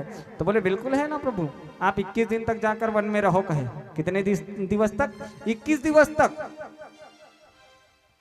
अब बेचारा क्या करे, 21 दिवस तक वहां था। यहाँ महाभारत की युद्ध 18 दिन में समाप्त हो गई। भगवान कान्हा जी की विजय हो गई, उनके आने तक पूरे कौरव समाप्त हो गए। बताओ, तो भगवान की लीला बड़ी विचित्र है। तो गौतम ऋषि को भी गौ हत्या का पाप लगा था। तो नारद जी आकर के इन्होंने कहा था कि आप भगवान भोलेनाथ जी की तपस्या करें। तो गौतम ऋषि भगवान नारद जी की बात मान करके एक स्थान पर विराजमान हुआ और विराजमान होकर के वहां तप करने लगा। और इनकी तपस्या से भगवान भोलेनाथ प्रसन्न होकर के उस स्थान पर प्रकट हुए थे। और जैसे ही वहां प्रकट हुए तो गौतम ऋषि भगवान भोलेनाथ से कहने लगे प्रभु मुझे गौ हत्या लगा हुआ है, आप मेरी इस गौ हत्या को धो दो दीनानाथ कहे। तो बोले निश्चित, मैं तुम्हारी तपस्या से प्रसन्न हूं, मैं तुम्हारे गौ हत्या के पाप को धो देता हूं कहे। इतना बात सुने तो उन्होंने आग्रह किया भगवान भोलेनाथ से कि प्रभु जिस प्रकार आपने आज गौ हत्या के पाप मेरा धोया है, उसी प्रकार ये जो कलयुग आने वाली है इसमें भी आप लोगों के गौ हत्या को पाप को धोने के लिए यहाँ विराजमान हो जाओ। तो भगवान वहाँ त्र्यंबकेश्वर ज्योतिर्लिंग के रूप में विराजमान हुए। समस्त देवता गंदुम दुमी बजा करके फूल के वर्षा करने लगे। बोल त्र्यंबकेश्वर महादेव की जय। अब कौन सी जो हमारी सृष्टि से अलग है, काशी विश्वनाथ, विश्वनाथ ज्योतिर्लिंग सानंदमानंदवने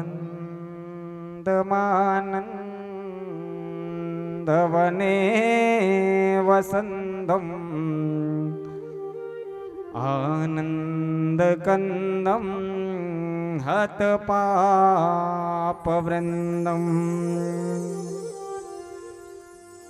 वाराणसीनाथम नाथ नाथम श्री विश्वनाथम शरणं प्रपद्ये। श्री विश्वनाथम शरणं प्रपद्ये। सर्वश्रेष्ठ स्थान, मृत्यु को पाने वाला स्थान, भगवान शंकर के द्वार जाने वाला स्थान, सबको मुक्ति देने वाला स्थान, यदि संसार में कोई है तो वो कौन सी स्थान है? काशी नगरी। ओरिजिनल भस्म चढ़ता है भगवान शंकर को काशी में, ओरिजिनल तुरंत जले वाला ले जा करके भगवान शंकर जी को चढ़ाया जाता है भस्म काशी विश्वनाथ में। तो यहाँ माता पार्वती जी ने इस नगरी को बनवाया था। मैं इसमें ज़्यादा लंबा समय नहीं लूंगा क्योंकि ये कथा मैं कल और आपको बता चुका हूँ। तो यहाँ माता पार्वती जी ने इस स्थान को बनवाया था। अब इस स्थान को बनवाया तो कैलाश में रहे, तो भगवान भोलेनाथ से कहने लगे कि प्रभु आप और मैं चलो ना हम लोग काशी विश्वनाथ में रहते हैं, कहे काशी जा करके विराजमान होते हैं।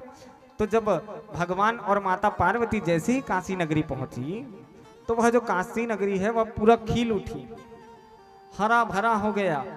अब हरा भरा हो गया, दोनों वहां विहार करने लगे, दोनों वहां रहने लगे। अब दोनों रहने लगे तो एक दिन भगवान शंकर जी कहने लगे कि देवी मैं यहाँ नहीं रहना चाहता, कहे देवी मैं यहाँ नहीं रहना चाहता, मेरे यहाँ रहने की इच्छा नहीं हो रही, क्योंकि भगवान शंकर के अंदर तेज इतना है, इसीलिए तो आप सबके जल को वो ले लेता है।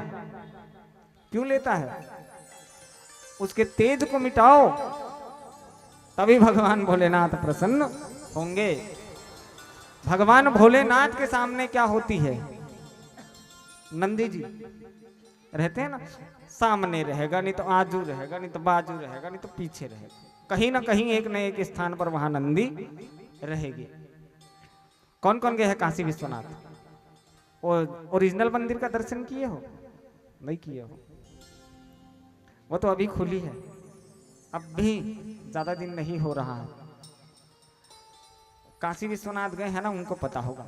जो स्वर्ण से जो बनी हुई जो मंदिर है ना, उस मंदिर का दर्शन किए हैं ना हमने, है ना।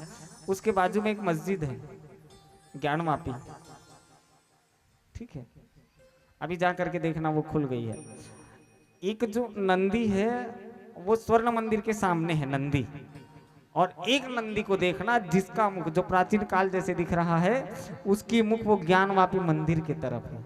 और वहां की शिवलिंग देखना इतनी छोटी, एकदम छोटी दिखती है, बहुत छोटी, अच्छे से दर्शन भी नहीं हो पाएगा, दूर से देखोगे तो समझ भी नहीं आएगा। वो है वहां की ओरिजिनल विश्वनाथ भगवान। तो वहां माता पार्वती भगवान भोलेनाथ कहने लगे कि मैं यहाँ नहीं रह पाऊंगा, मुझे हिमगिरी पर्वत में लेकर के चलो, कैलाश में लेकर के चलो। तो सभी देवतागण वहां आए और आकर के कहने लगे कि प्रभु आप यहाँ से जा रहे हैं, ये नगरी तो आपने अपने लिए बनवाई है, यहाँ निवास कौन करेगा, यहाँ रहेगा कौन? आप माता पार्वती को लेकर के जा रहे हैं। तो उसी समय भगवान भोलेनाथ कहे कि मैं यहाँ नहीं रह सकता, मुझे मेरा कैलाश ही सबसे अधिक प्रिय है, यदि माता पार्वती यहीं रहेगी तो उनको रख लो, कहे। तो माता पार्वती भगवान भोलेनाथ से आग्रह करने लगी कि हे भगवान भोलेनाथ, मैं आप ही के साथ कैलाश में रहूंगे, परंतु आप यहाँ देख रेख के लिए एक शिवलिंग के रूप में स्थापित हो जाओ, दीनानाथ कहे। तो उसी समय भगवान भोलेनाथ वहां शिवलिंग के रूप में प्राकट्य हुए और उसे ही काशी विश्वनाथ ज्योतिर्लिंग के नाम से जाना जाता है। भोले विश्वनाथ भगवान की जय। और वही काशी विश्वनाथ के नाम से अभी भी प्रचलित है, बनारस भी कहते हैं उसे। आए भगवान नाम संकीर्तन करें, फिर आगे की कथा में प्रवेश करेंगे। बोल सांवरिया सरकार की जय, सच्चिदानंद भगवान की जय, हर हर महादेव जय। जाने कितनों की किस्मतें यहाँ के सवरी है,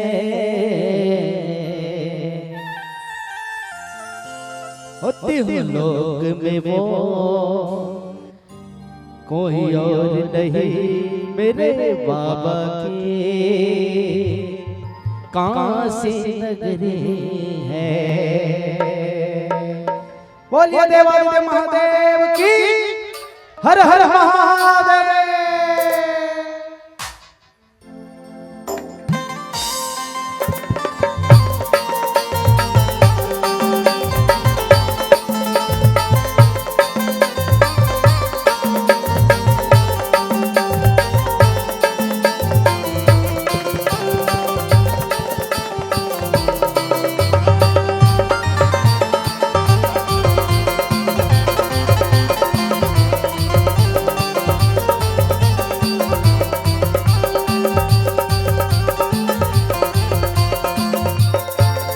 जाने कितनों की किस्मत यहाँ के सवरे है, जाने कितनों की किस्मत यहाँ के सवरे है। तीनों लोग में वो कोई और नहीं मेरे बाबा के काशी नगरी है। तीनों लोग में वो कोई और नहीं भोले बाबा के काशी नगरी है। जाने कितनों की किस्मत यहाँ के सवरे है, जाने कितनों की किस्मत यहाँ के सवरे है। तीनों लोग में वो कोई और नहीं मेरे बाबा के काशी नगरी है। तीनों लोग में वो कोई और नहीं भोले बाबा के काशी नगरी है।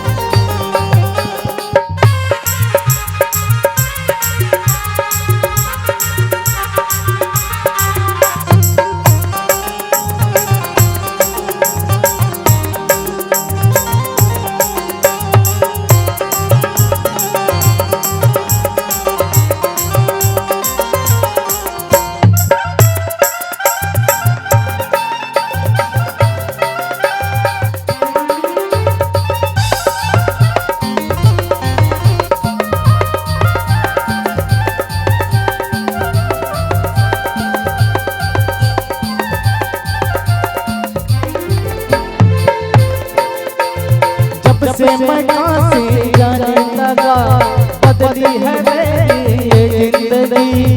बाबा ने अपनी शरण में लिया चरणों की मुझको मिली बंदगी।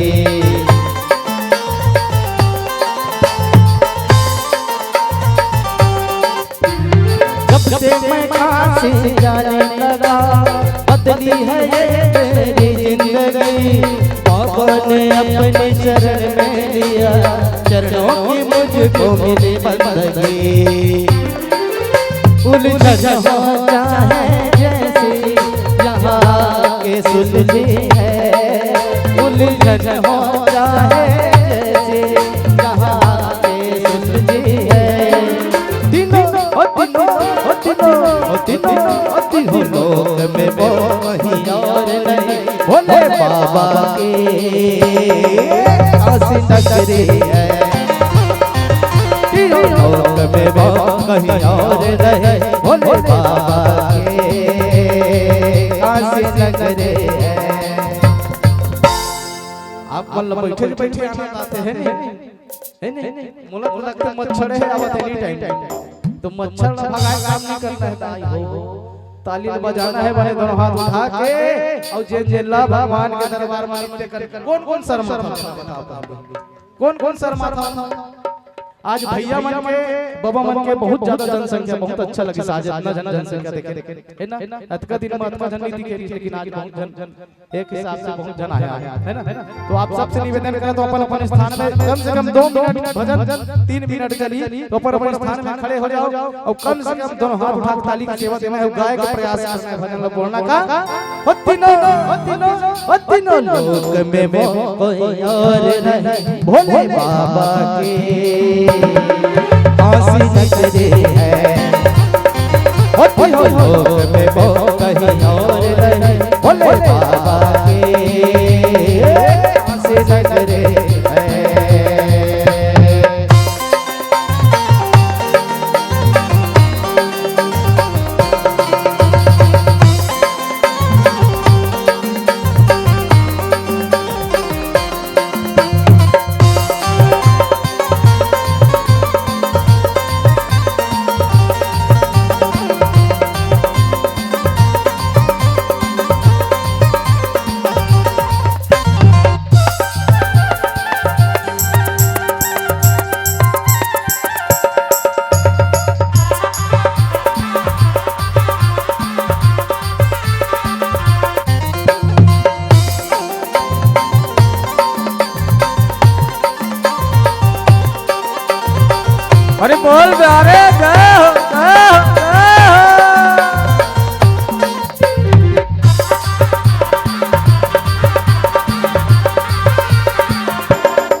सारी सृष्टि नमन, बाबा का दर्शन पाने से पावन हो जाता तन मन यार।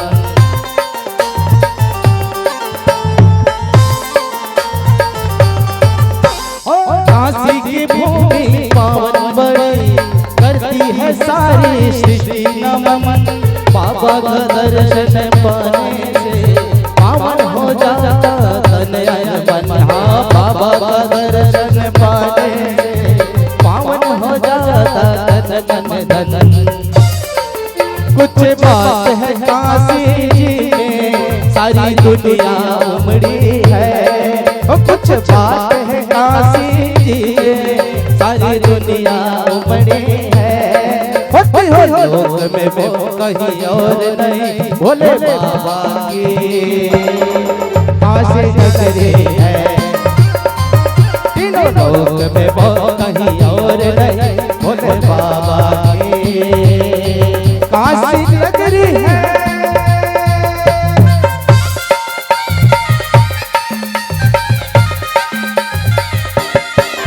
हाथ को खड़े करें, एक हाथ को, एक हाथ को, एक हाथ को।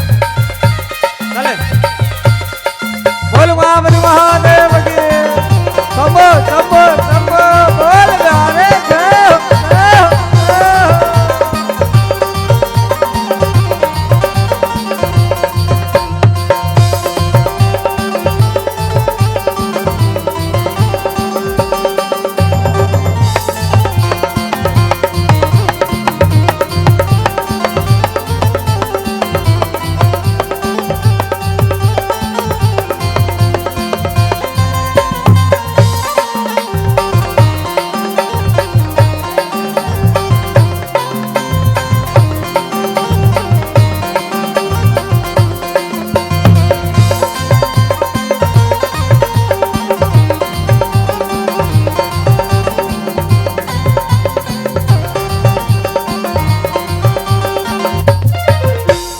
जिसका सहारा कोई नहीं, पग पग पे जिसके दुश्मन खड़े, बेबस बेचारे मजबूर जो उनकी लड़ाई बाबा लड़े।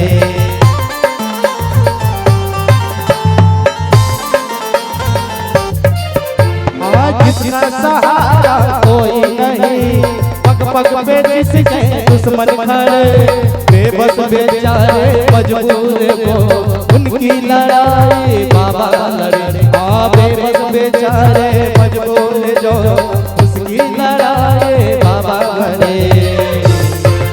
हम भक्तों की बगिया में यहाँ खुशियों से निखरी है, हम भक्तों की बगिया भी यहाँ खुशियों से निखरी है। तीनों लोग में वो कहीं और नहीं, मेरे बाबा की काशी नगरी है। तीनों लोग में वो कहीं और नहीं, भोले बाबा की काशी नगरी है। जाने कितनों की किस्मत यहाँ के संवरे है, जाने कितनों की किस्मत यहाँ के संवरे है। अब कौन कौन अपन किस्मत चमकाना है? हाथ को खड़े जिसके हाथ सबसे ऊपर वो भगवान के दरबार में हो, सबसे सुपर होगा उनका जिंदगी। क्या होगा? सबसे सुपर। हर हर महादेव। लोक में वो कहीं और नहीं, तीनों लोक में वो कहीं और नहीं, भोले बाबा के काशी नगरी है। तीनों लोक में वो कहीं और नहीं, भोले बाबा की काशी नगरी है। तीनों लोक में वो कहीं और नहीं, भोले बाबा की काशी नगरी है। कहीं और नहीं, भोले बाबा की काशी नगरी है। भोले बाबा की काशी नगरी है। भोले बाबा की काशी नगरी है। हर हर महादेव।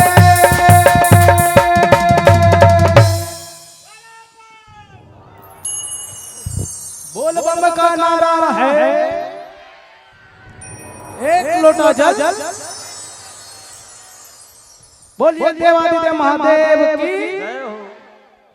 यामे सदंगे नगरे तिरम में विभूषितांगम विविधेश भोगै सदभक्ति मुक्ति प्रदमेशमेकं श्रीनागनाथं शरणं प्रपद्ये श्रीनागनाथं शरणं प्रपद्ये।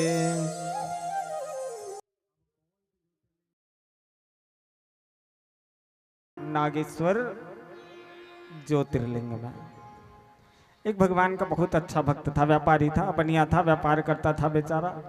और जब व्यापार करता था तो व्यापार करने के लिए दूसरे राज्य में जाता था, दूसरे राज्य में जाकर के व्यापार करता था। तो वैसे दूसरे राज्य में गया तो जैसे ही नदी से जैसे ही उतरी, नदी के माध्यम से पहले जाते थे ना, नाव के माध्यम से, तो जैसे ही नाव से उतरी तो उसे एक राक्षस मिला। और ये बेचारा था भगवान का भक्त, स्नान ध्यान करके भगवान की पूजा करता था। तो ये भगवान का नाम लेने लगा, भगवान का नाम जाप करने लगा। तो राक्षस आया और कहने लगा, दारुक नाम का था वो राक्षस, का नाम था दारुक। वो आया और कहने लगा, ए मेरे राज्य में आकर के तो भगवान का नाम लेता है, यहाँ खाली दारुक का ही नाम लिया जाता है। तुम यहाँ आए हो तो तुम्हें मेरा ही नाम लेना पड़ेगा कहे। अब ये बेचारा दूसरे राज्य से आया है, बोले जी जैसी आपकी आज्ञा। वो जैसे ही गया तो ये फिर भगवान का नाम लेने लगा, ओम नमः शिवाय मंत्र का जाप करने लगा। तो वो दारुक नाम का राक्षस आया और इसे बंधक बना लिया।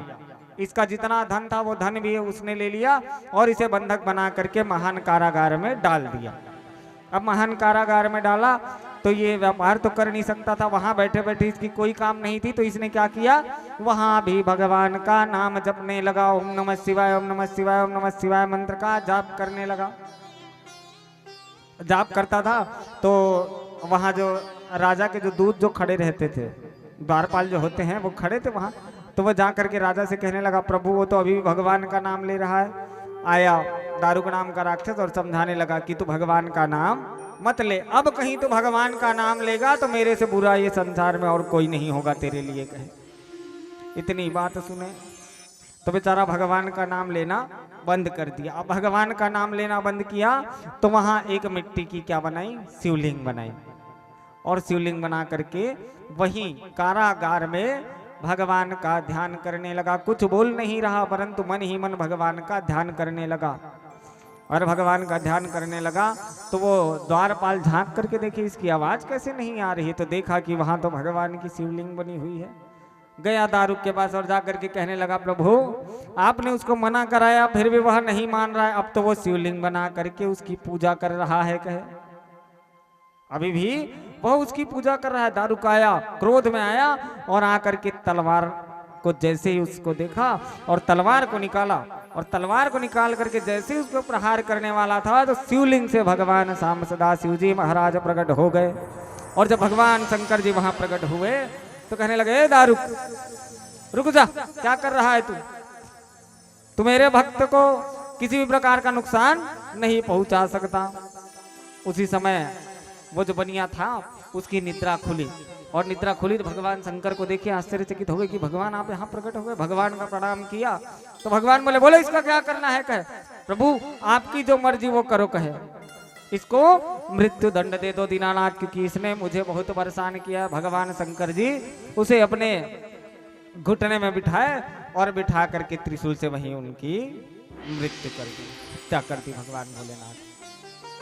और जैसे ही वहां मृत्यु हुई तो उसने आग्रह किया कि हे प्रभु सदभक्ति मुक्ति को देने वाले सदभक्ति मुक्ति प्रदानाय श्री नागनाथम शरणम प्रपद्ये, कि प्रभु आप यहाँ जिस प्रकार से मेरी रक्षा किए उसी प्रकार मानव जाति कल्याण के लिए आप यहाँ नागेश्वर ज्योतिर्लिंग के रूप में विराजमान हो जाओ। समस्त देवता गंदुम दुमी बजा करके फूल की वर्षा करने लगे। बोल नाग केश्वर महादेव की जय जय हो। अब रामेश्वर ज्योतिर्लिंग में प्रवेश करते हैं, जिसकी स्थापना कौन किया है? भगवान श्री रामचंद्र जी। तो कहते हैं कि जब स्कंद पुराण की कथा कहती है कि भगवान माता सीता को जब वापसी में लेकर के आ रहे थे तब इनकी स्थापना करी। स्कंद पुराण की कथा ये कहती है। श्री शिव महापुराण की कथा कहती है कि जिस समय लंका में सेतु बांधना था उस समय इसकी स्थापना हुई। अब आप लोग कैसा वाला सुने हैं ये तो मेरे को नहीं पता। काल चक्र के हिसाब से दोनों सही हैं। तो ये आने वाली कथा हमने भी पढ़ी है, 3-4 जगह पढ़ी है कि जब वहां से आ रहे थे तभी वहां भगवान स्थापना किया है। तो भगवान श्री रामचंद्र जी माता जानकी जी के साथ वहां से आ रहे थे लंका से युद्ध लड़ाई जीत करके। और जब युद्ध लड़ाई जीत करके आ रहे थे तो हनुमान जी आगे आगे चल रहे थे। तो हनुमान जी बोलने लगे, प्रभु अब हम लंका को त्याग करके जा रहे हैं, ये भारत का आखिरी खंड है, ये भारत भूमि का आखिरी खंड है। तो यहाँ भी आप कुछ ऐसी विशेष कृपा कीजिए दीनानाथ कि लोग यहाँ भी याद करें। तो भगवान रामचंद्र जी कहे कि हे हनुमान जी तुम कुछ मत करो, तुम यहाँ से जाओ। कहाँ कहे? भगवान सांब सदा शिव जी महाराज के पास। शिव जी उधर तपस्या में बैठे थे, इनको तो भेज दिया परंतु तिथि ना निकले। हनुमान जी तुम शीघ्रता से आ जाना कहते। अब वहां गया तो जा करके देखा तो भगवान भोलेनाथ समाधि में लीन थे। और समाधि में लीन थे तो भगवान भोलेनाथ को उन्होंने तनिक भी डिस्टर्ब नहीं करी। बोले भगवान आपको जैसी करनी है करो। बैठे बैठे देख रहा है हनुमान जी भी राम राम राम राम का जाप कर रहे हैं और ये भी राम राम का जाप कर रहा है। जब इनकी तपस्या खुले तो हनुमान जी कहने लगे, प्रभु आप मुझे एक शिवलिंग दे दें, श्री रामचंद्र जी ने भेजा है। तो भगवान शंकर जी ने उन्हें शिवलिंग निकाल करके दी। इधर माता सीता देख रहे हैं कि प्रभु हनुमान जी अभी तक नहीं आए, हनुमान जी गए कहाँ हैं? इतना समय तक तो आ जाना चाहिए उनको। समय व्यतीत तो होते जा रही, समय निकलते जा रहा है, शुभ मुहूर्त में इसकी स्थापना करनी है। तो बोले कि अब मैं क्या करूं, तुमने तो देखा है मैंने उसे भगवान शंकर जी के पास भेजा है, वो नहीं आ रहा था। तो माता सीता कहने लगी, प्रभु मैं आपसे क्षमा चाहती हूँ दीनानाथ, मैं आपसे क्षमा चाहती हूँ, मैं हनुमान जी का इंतजार नहीं कर सकती। और वहीं रेती निकाली और रेत से भगवान शंकर जी की शिवलिंग बना दी। और शिवलिंग बना करके उनका विधिवत पूजन करने लगी। पूजन करने लगी जैसे ही तो उसी समय कौन आ गए? आधे में हनुमान जी। और आकर के माता सीता से क्रोधित हो गए कि हे माँ सीता आप थोड़ी देर भी मेरे लिए इंतजार नहीं कर सकते? क्या आपको अपने पुत्र के ऊपर विश्वास नहीं है थोड़ी भी? जब आप मेरे को भेजे हो, आपके सब कार्य को मैं करते आया हूं, क्या ये कार्य नहीं करता क्या? कहे तो बोले कर सकते हो हनुमान जी, परंतु समय व्यतीत हो रही थी, समय निकलते जा रहा था, इसीलिए मैंने आपका इंतजार नहीं करी हनुमान जी के। तो हनुमान जी बोले मैं इतना मेहनत करके उतना दूर गया, वहां से शिवलिंग लाया और आप इसको बना दिए। आधी पूजा भी कर लिए। माता सीता से जीत पकड़ के बैठ गई कि हे माता सीता आप एक कार्य करो कि ये शिवलिंग को उजाड़ दो और उजाड़ करके मैं जो शिवलिंग लाया हूं इस शिवलिंग की स्थापना करो। कहे तो भगवान रामचंद्र जी उसी समय कह पड़े कि हे हनुमान जी हम क्यों उजाड़े, आप ही उजाड़ दो और इस शिवलिंग की स्थापना कर दो वहीं। कहे अब हनुमान जी कितने बलशाली है ना, आपको तो पता है। वो रेत की जो शिवलिंग बनी थी ना, वो शिवलिंग को जैसे इधर उधर हिलाना डुलाना प्रारंभ किया, परंतु वो शिवलिंग तनिक भी नहीं हिले, थोड़ी भी नहीं हिले। इधर माता सीता रोने लगे, माता सीता रुदन करने लगे कि हे हनुमान जी इतने दिवस तक तुमने मेरा सब काम किया, परंतु आज मुझे रुला दिया। लाख अच्छाई कर ले, एक घाव रुवा देवे ना तो तोर जितना पुण्य हो सब वेस्ट है। ठीक। तो हनुमान जी कहने लगे माता सीता आप रो क्यों रहे हो? तो बोले मैंने इतनी मेहनत करके वहां शिवलिंग बनाई, शिवलिंग बना करके उनका पूजन किया, क्या आपको थोड़ी भी विश्वास नहीं है हनुमान जी कि वो अब शिवलिंग के रूप में स्थापित हो गई है? तो कहे अपनी माँ के चरणों में लेट गया हनुमान जी और कहने लगा, हे देवी, मुझसे बहुत बड़ी गलती हो गई माँ, मुझे क्षमा दान दे।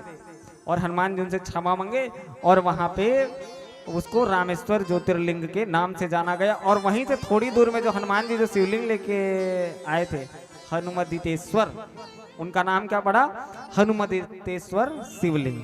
और वो हनुमदितेश्वर शिवलिंग को रामेश्वर जो ज्योतिर्लिंग है वहां से थोड़ी दूर में उनको रखा गया।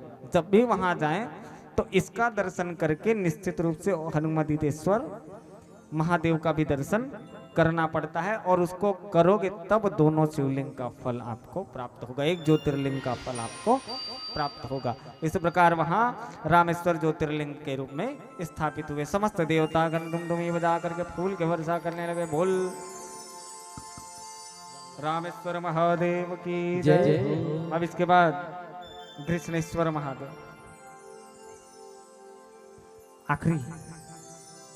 आखिरी है ना, सबकी चेहरे खिल गई, आखिरी आगे महाराज की कथा, प्रसन्न हो गए।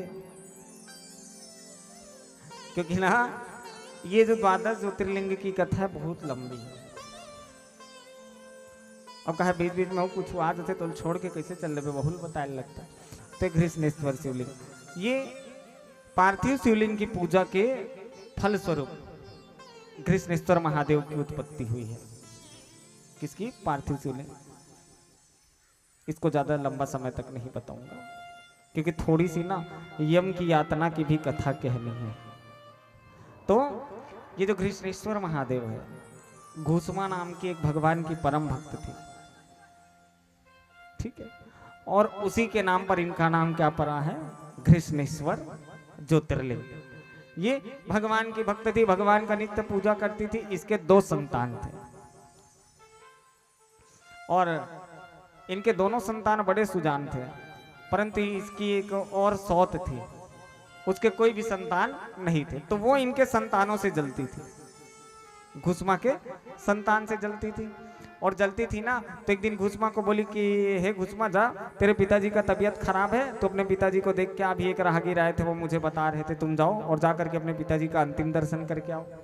अब ये बेचारी भल को भल जानी, वहां गई और जैसे ही उधर गई तो दोनों बच्चे को किसके पास छोड़ दी? अपने सौतन के पास। अब ये दोनों बच्चों को मार दी और मार करके गांव के बाहर फेंक दी, और गांव के बाहर फेंक दी। अब ये अपने जैसे ही मायके पहुंची, देखी उसके पिताजी तो एकदम तंदुरुस्त थे, कार्य करके आ करके लेटे थे। तो बोले, पिताजी, मेरी जो दीदी है ना, उन्होंने ऐसा कहा है कि आपकी स्वास्थ्य ठीक नहीं है और मैं आपको देखने आ गई हूँ। पिताजी कहे। उसी समय उनको संदेह हुआ कि कहीं ये गलत काम के लिए तो मुझे नहीं भेज दी, मुझे तत्काल अपने संतानों के पास जाना चाहिए। वो वहां से अपने पिताजी के घर जल भी ग्रहण नहीं की और सीधे कहाँ आ गई? अपने ससुराल। जैसे ही आई तो अपने दोनों बच्चों को ढूंढने लगी। किनको? दोनों बच्चों को। और दोनों बच्चों को ढूंढी तो उसके दोनों बच्चे नहीं मिले। और जैसे ही दोनों बच्चे नहीं मिले ना तो अपनी दीदी से जाकर के पूछने लगे, हे दीदी, मेरे दोनों संतान कहाँ हैं? बोले, तू जब से गई है तब से उन लोग खेलने गए हैं, अभी तक नहीं आए हैं। पूरे गांव भर ढूंढ डाली परंतु उनका बच्चा नहीं मिला। अब बोली, मेरे बच्चे तो मिल नहीं रहे हैं। तो वो रात्रि काल के बेला में रुदन करते हुए भगवान शंकर का पार्थिव शिवलिंग बनाई और पार्थिव शिवलिंग बना करके भूत भावन भोलेनाथ का विधिवत पूजा करी, सहस्त्रार्चन करी। सहस्त्र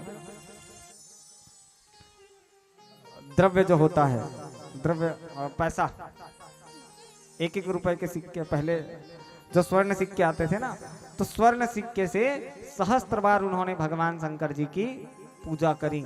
भगवान का एक नाम होता था, महादेव नाम लेते थे तो एक सिक्का चढ़ती थी। ऐसे 1000 नाम लेकर के उन्होंने द्रव्य को भगवान शंकर जी की शिवलिंग में चढ़ाई। और चढ़ाने के बाद रोते रोते भगवान शंकर का पूरा अभिषेक कर डाले। भगवान शंकर जी ऊपर से देखने लगे कि ये मेरी ऐसी कौन सी भक्त है। बाकी सब लोग तो जल से अभिषेक करते हैं, दूध से अभिषेक करते हैं, इन्होंने तो मेरा अश्रु की धारा से अभिषेक कर दिया है। ये भी बहुत बड़ी भक्त है। मुझे निश्चित इनके दुख को सुनना चाहिए, तो अपने संतान के लिए पूजा कर रही थी। अब ये सहस्त्रार्चन करी और सहस्त्रार्चन करने के बाद विधिवत भगवान भोलेनाथ को विसर्जन करी। जाओ जाओ भोलेनाथ विसर्जन है, फिर आना मेरे नाथ निमंत्रण है। ऐसी विदाई करते हैं ना भगवान को। गच्छ गच्छ गोहम गच्छ स्व स्थान महेश्वरा पूजा अर्चना काले पुनरागमनाय च। जाओ भोलेनाथ अभी जाओ, कल आना, परसों आना, और नहीं तो फिर जिस दिन पूजा करेंगे उस दिन आना, प्रदोष के दिन तो बिल्कुल आना कहा। और भगवान भोलेनाथ को विदाई करते थे, तो ये भी उनका विसर्जन करी और विसर्जन करने के बाद अपने सिर पर रखी और सिर पर रख करके विसर्जन के लिए रुदन करते करते जा रही थी। जैसे जैसे आगे बढ़ रही थी तो अपने बच्चों को याद कर करके और तेज अश्रु की धारा बहती थी। उसी समय उसके दोनों बच्चे उसके विपरीत दिशा से आ रहे थे, और विपरीत दिशा से जब आ रहे थे ना, तो अपने माँ को आवाज दी। माँ, उसकी माँ अब इतने समय तक तो दुख के मारे रो रही थी। किसके मारे? दुख के मारे। अब वो थोड़ी देर जैसे ही अपने बच्चों का आवाज सुनी और बच्चों को देखी, तो वो सुख के मारे रोने लगी। दोनों बच्चों को हृदय से लगा लिया और भगवान का शिवलिंग यहाँ रखा है सिर में। तो भगवान भोलेनाथ वहीं जैसे ही विसर्जन करने वहां पहुंची अपने बच्चों को लेकर के, और जैसे ही वहां थाली से जैसे ही बाहर निकाली, उसी समय भगवान शंकर जी उस शिवलिंग से प्रकट हो गए और प्रकट होकर के संपूर्ण मानव जाति के कल्याण के लिए उस स्थान पर विराजमान हो गए, जिसे कृष्णेश्वर ज्योतिर्लिंग के नाम से जाना जाता है। समस्त देवतागण दुम दुमी बजा करके फूल के वर्षा करने के बोल कृष्णेश्वर महादेव की जय। इस प्रकार द्वादश ज्योतिर्लिंग की कथा यहीं पूरी हुई। नहीं देखे कोई बात नहीं, कथा सुनने से भी उसका फल हमें प्राप्त हो जाता है। मैं उस दिन भी बोला था, जो प्राप्त है वही पर्याप्त है। हाय हाय करके नहीं जाना है, सुख चैन से जाना है। अब ये तो धर्म की बात रही। अब पापियों का क्या होता है? देखो क्या होता है पापियों का। गरुड़ पुराण कहती है, कौन सी पुराण? गरुड़ पुराण, कि पापियों को क्या क्या भोगना पड़ता है। जिंदगी भर तो कभी पुण्य नहीं किया, पाप किया है, तो अब कहां से तू अच्छा खासा फल भोगेगा? बिल्कुल नहीं। तो उनके लिए कौन सी दिशा से आना जाना होता है? दक्षिण दिशा। ये जो 3 दिशा है, दिशाएं कितने हैं? हाँ, 4, 5, 8, 6, बिल्कुल नहीं, 10 दिशा है। कितनी दिशा है? 10 दिशा। पूर्व, ये पूर्व है ना, अग्नि, ये दक्षिण, ठीक है, नैऋत्य, पश्चिम, वायव्य, उत्तर, कुबेर दिशा भी कहते हैं इसी को, उत्तर, ईशान, ठीक है। अब ये जो नैऋत्य है और ये पश्चिम है ना, ये दोनों के बीच में क्या है? अनंत दिशा, अनंत। और ये जो दोनों के बीच है, पूर्व और ईशान के बीच, वो ब्राह्मण दिशा। कितनी दिशा हुई? तो सब जगह से कौन जाते हैं? पुण्य कर्म करने वाले। इनके लिए कोई विशेष रास्ता नहीं है, परंतु एक विशेष रास्ता है दक्षिण दिशा, जो किनके लिए है? पापियों के लिए है। जो पाप कर्म किया हुआ है उनको यम की यातना निश्चित रूप से सहनी पड़ेगी। और यम के दूत कैसे लेकर के जाते हैं पता है? खींचते हुए, मारते हुए, पीटते हुए। और वहां उनके द्वारपाल लोग खड़े रहते हैं, कहते हैं क्या? आओ, इतना अच्छा कर्म करके आए हो तो फल तो भोगना पड़ेगा ना। वहीं जाओ, 2-4 चमाटा वहां भी लगा देते हैं। और 2-4 चमाटा तो लगा दिए, ठीक है। बस वैतरणी नदी को बताऊंगा, फिर आगे की कथा में आपको कल श्रवण कराऊंगा। वैतरणी नदी तो दक्षिण दिशा में जैसे ही वो द्वारपाल के पास पहुंचते हैं तो वो चित्रगुप्त के पास जाती है, और चित्रगुप्त के पास जाकर के चित्रगुप्त से कहते हैं कि हे चित्रगुप्त, इनका लेखा जोखा कर्म और पाप कर्म पुण्य कर्म दोनों निकाल तो कहे, दोनों को निकाल करके मुझे बता कहे, सब चीज जानने के बाद भी ना। तो चित्रगुप्त कहे महाराज इनका ऐसा ऐसा कर्म है, इनको पाप की यातना पहले सहाया जाए, इनको आप लेकर के जाओ। तो जैसे ही जो प्रेत आत्मा होती है वो वहां से जब निकलता है तो किस में चलता है? सबसे पहले खुले पैर। कबू बाप पुरखत खुला पैर रेंगन नहीं, अब पाप ल करे हम तक कैसे चलबो? खुला पैर, खुला पैर चलना पड़ेगा। किस में? कांटे में। कांटा, एक ठन कांटा गढ़ते था, दर्द के मारे नींद नहीं पड़े महाराज। और यहाँ क्या होगा? वहां तो चलना ही पड़ेगा ना, यम के दूत मारते हैं, चलो कोड़े कोड़े लगाते हैं, चलो बिल्कुल जाना ही पड़ेगा तुमको। पीछे पीछे बैल को जैसे हम मारते हैं तो बेचारा थक भी जाए रहे ना, तब वो चलता है। बस वही बैल बन के हमको भी वहां जाना है। मार रहा है, चल रहा है प्राणी, हाँ हाँ रुदन कर रहा है, रो रहा है, क्योंकि यम की यातना को वो सह रहा है। थोड़ी दूर गई, कांटा से निकला तो वहां आग लगी हुई है, आग में चल रहा है। गर्मी की दिन है, गिट्टी गर्म होती है, रेत गर्म होता है, उसमें चल रहा है। बताओ, पैर में छाले पड़ जाते हैं। प्रेत आत्मा को इतना दुख सहना पड़ता है, और वो खाएगा क्या? हम दिए ही नहीं है तो खाएगा क्या?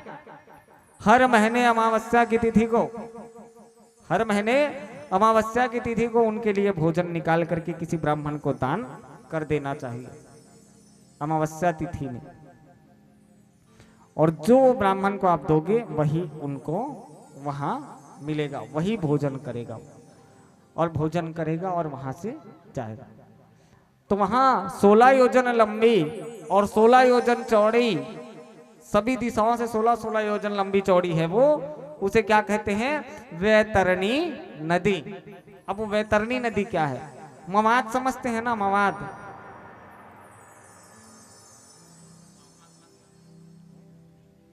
पीप, मवाद, ठीक है, ये उसकी नदी है। जिंदगी में कभी गौ के पुंज को पकड़ करके दान नहीं दिए ना, तो जाना कहाँ है? वैतरणी नदी में। और जैसे ही वैतरणी नदी के पास व्यक्ति पहुंचता है तो वो तुम्हारे पाप कर्मों को जान लेता है। और जैसे ही वहां पे व्यक्ति पहुंचा, यदि वो पापी है तो पापी को जैसे ही देखता है तो वो अपने आप उबाल मारने लगती है। गरम तेल से भी ज्यादा ताव में उबलने लगती है। और जो पापी आत्मा होता है उस आत्मा को उसमें फेंक दिया जाता है, जाओ अब तू यहां से तैर करके इसको पार कर। क्योंकि कभी जिंदगी में तो धर्म कर्म तू किया नहीं, अब पछताए क्या होत जब चुड़िया चुग गई खेत।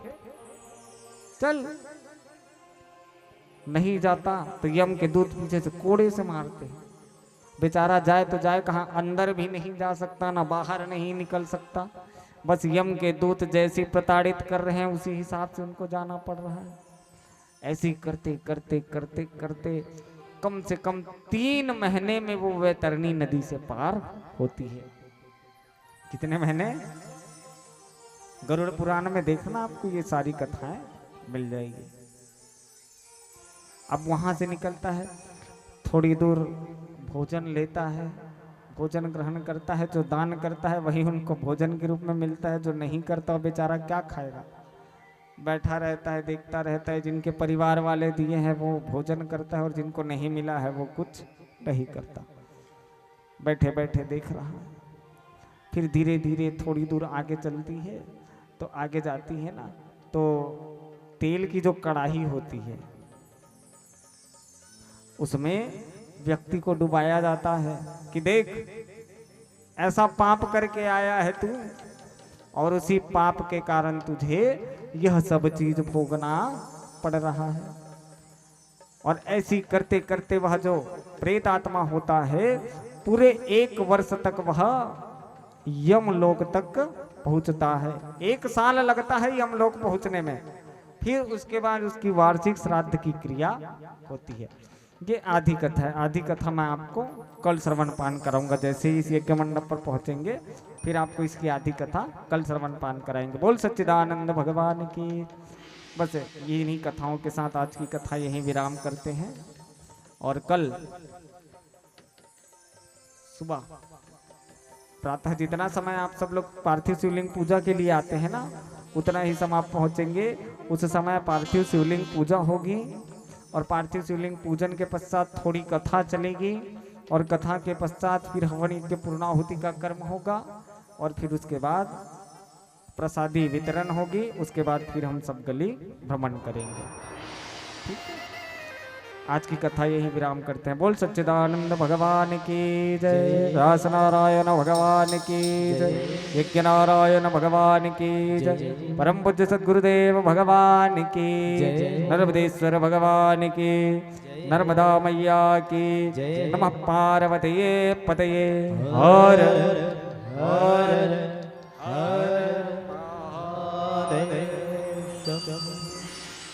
चलिए अपने स्थान पर खड़े हो जाएंगे। भगवान की मंगल आरती होगी। मंगल आरती के बाद प्रसादी वितरण होगा। प्रसादी लेने के बाद आप सब अपने स्थान।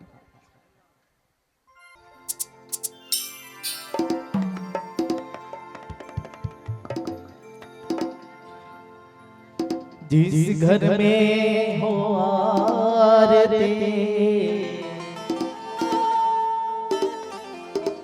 संत चरण चित लाय,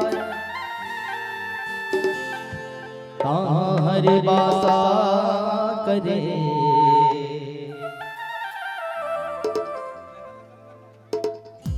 ज्योति अनंत जलाय।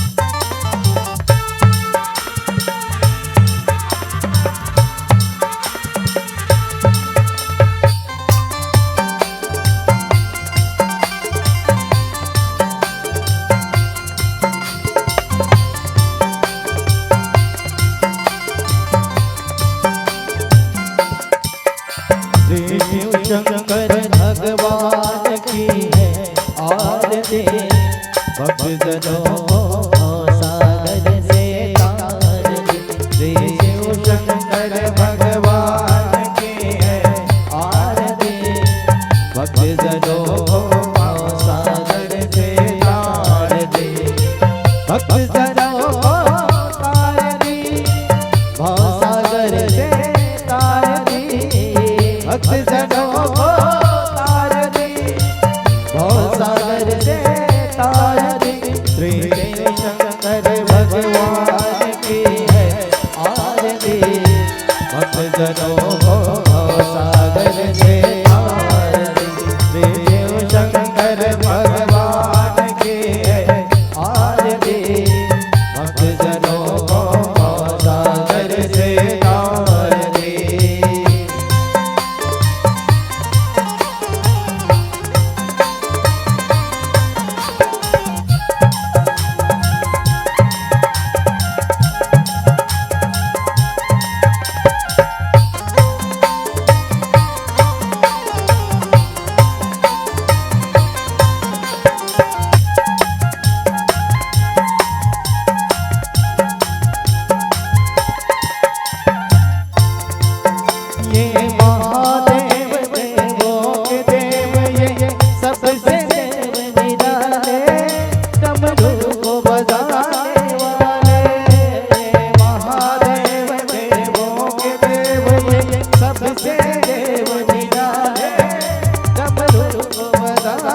सबसे निराले डमरू को बजाने वाले।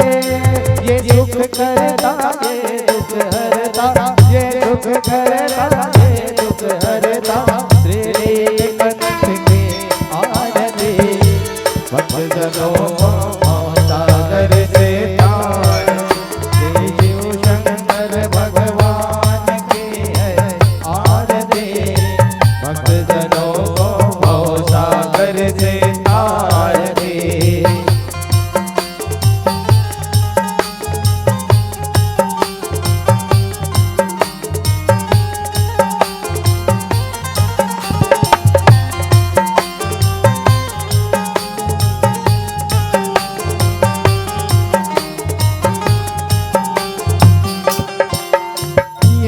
प्रभानी ये जीवदानी पर्वत में डेरा डाले। ये नाग गले में डाले। ये प्रभानी ये जीवदानी पर्वत में डेरा डाले। है नाग गले में डाले। ये प्रभानी ये जीवदानी पर्वत में डेरा डाले। है नाग गले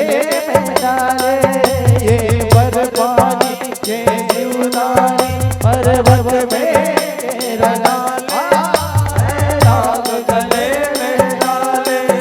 ये भंडारी शिव कर तारी। ये भंडारी शिव कर तारी। ये भंडारी शिव कर तारी। ये भंडारी शिव कर तारी। महादेव की है आरती भक्त जनों सागर से तार। श्री शिव शंकर भगवान की है आरती भक्त जनों को सागर से तार दे।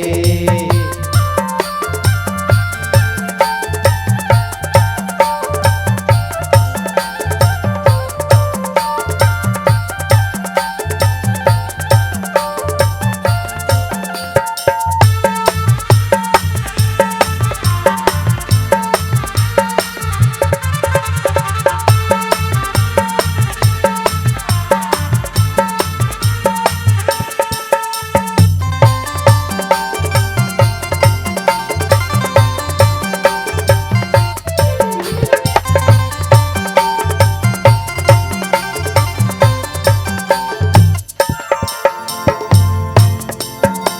ये महाकाल कालों के काल। ये मान सरोवर वाले ये भंग ये मत वाले।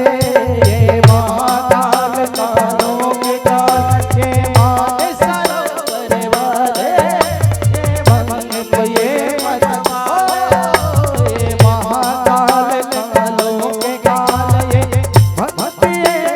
वाले। ये मान सरोवर वाले ये महाकाल कालों के काल। मान सरोवर वाले वाले। मंदार फूल कर में त्रिशूल।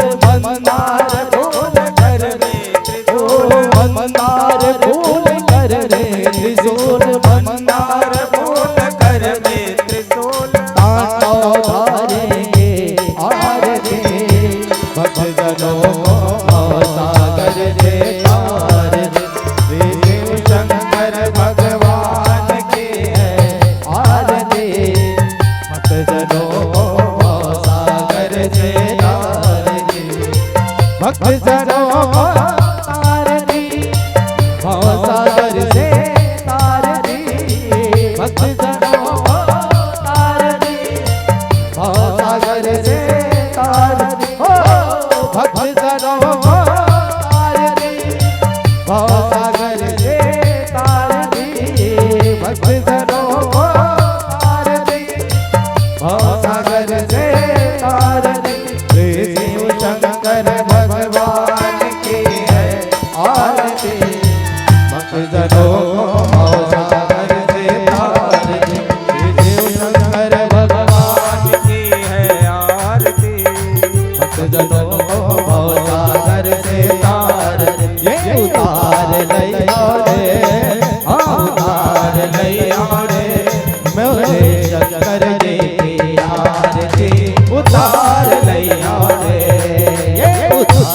लैया रे अवतार लैया रे मोरे शिव शंकर के आरती उतार लैया रे निहार लैया रे ये निहार लैया रे मोरे भोले जी की सूरतिया निहार लैया रे निहार लैया रे ये निहार लैया रे मोरे भोले जी की सूरतिया निहार लैया रे काहे के दिया काहे के बाती काहे की ज्योत जलाओ रे काहे के दिया काहे के बाती काहे की ज्योत जलाओ भगत करे आरती कौन भगत करे आरती किसने मंगल गावे अवतार लैया रे अवतार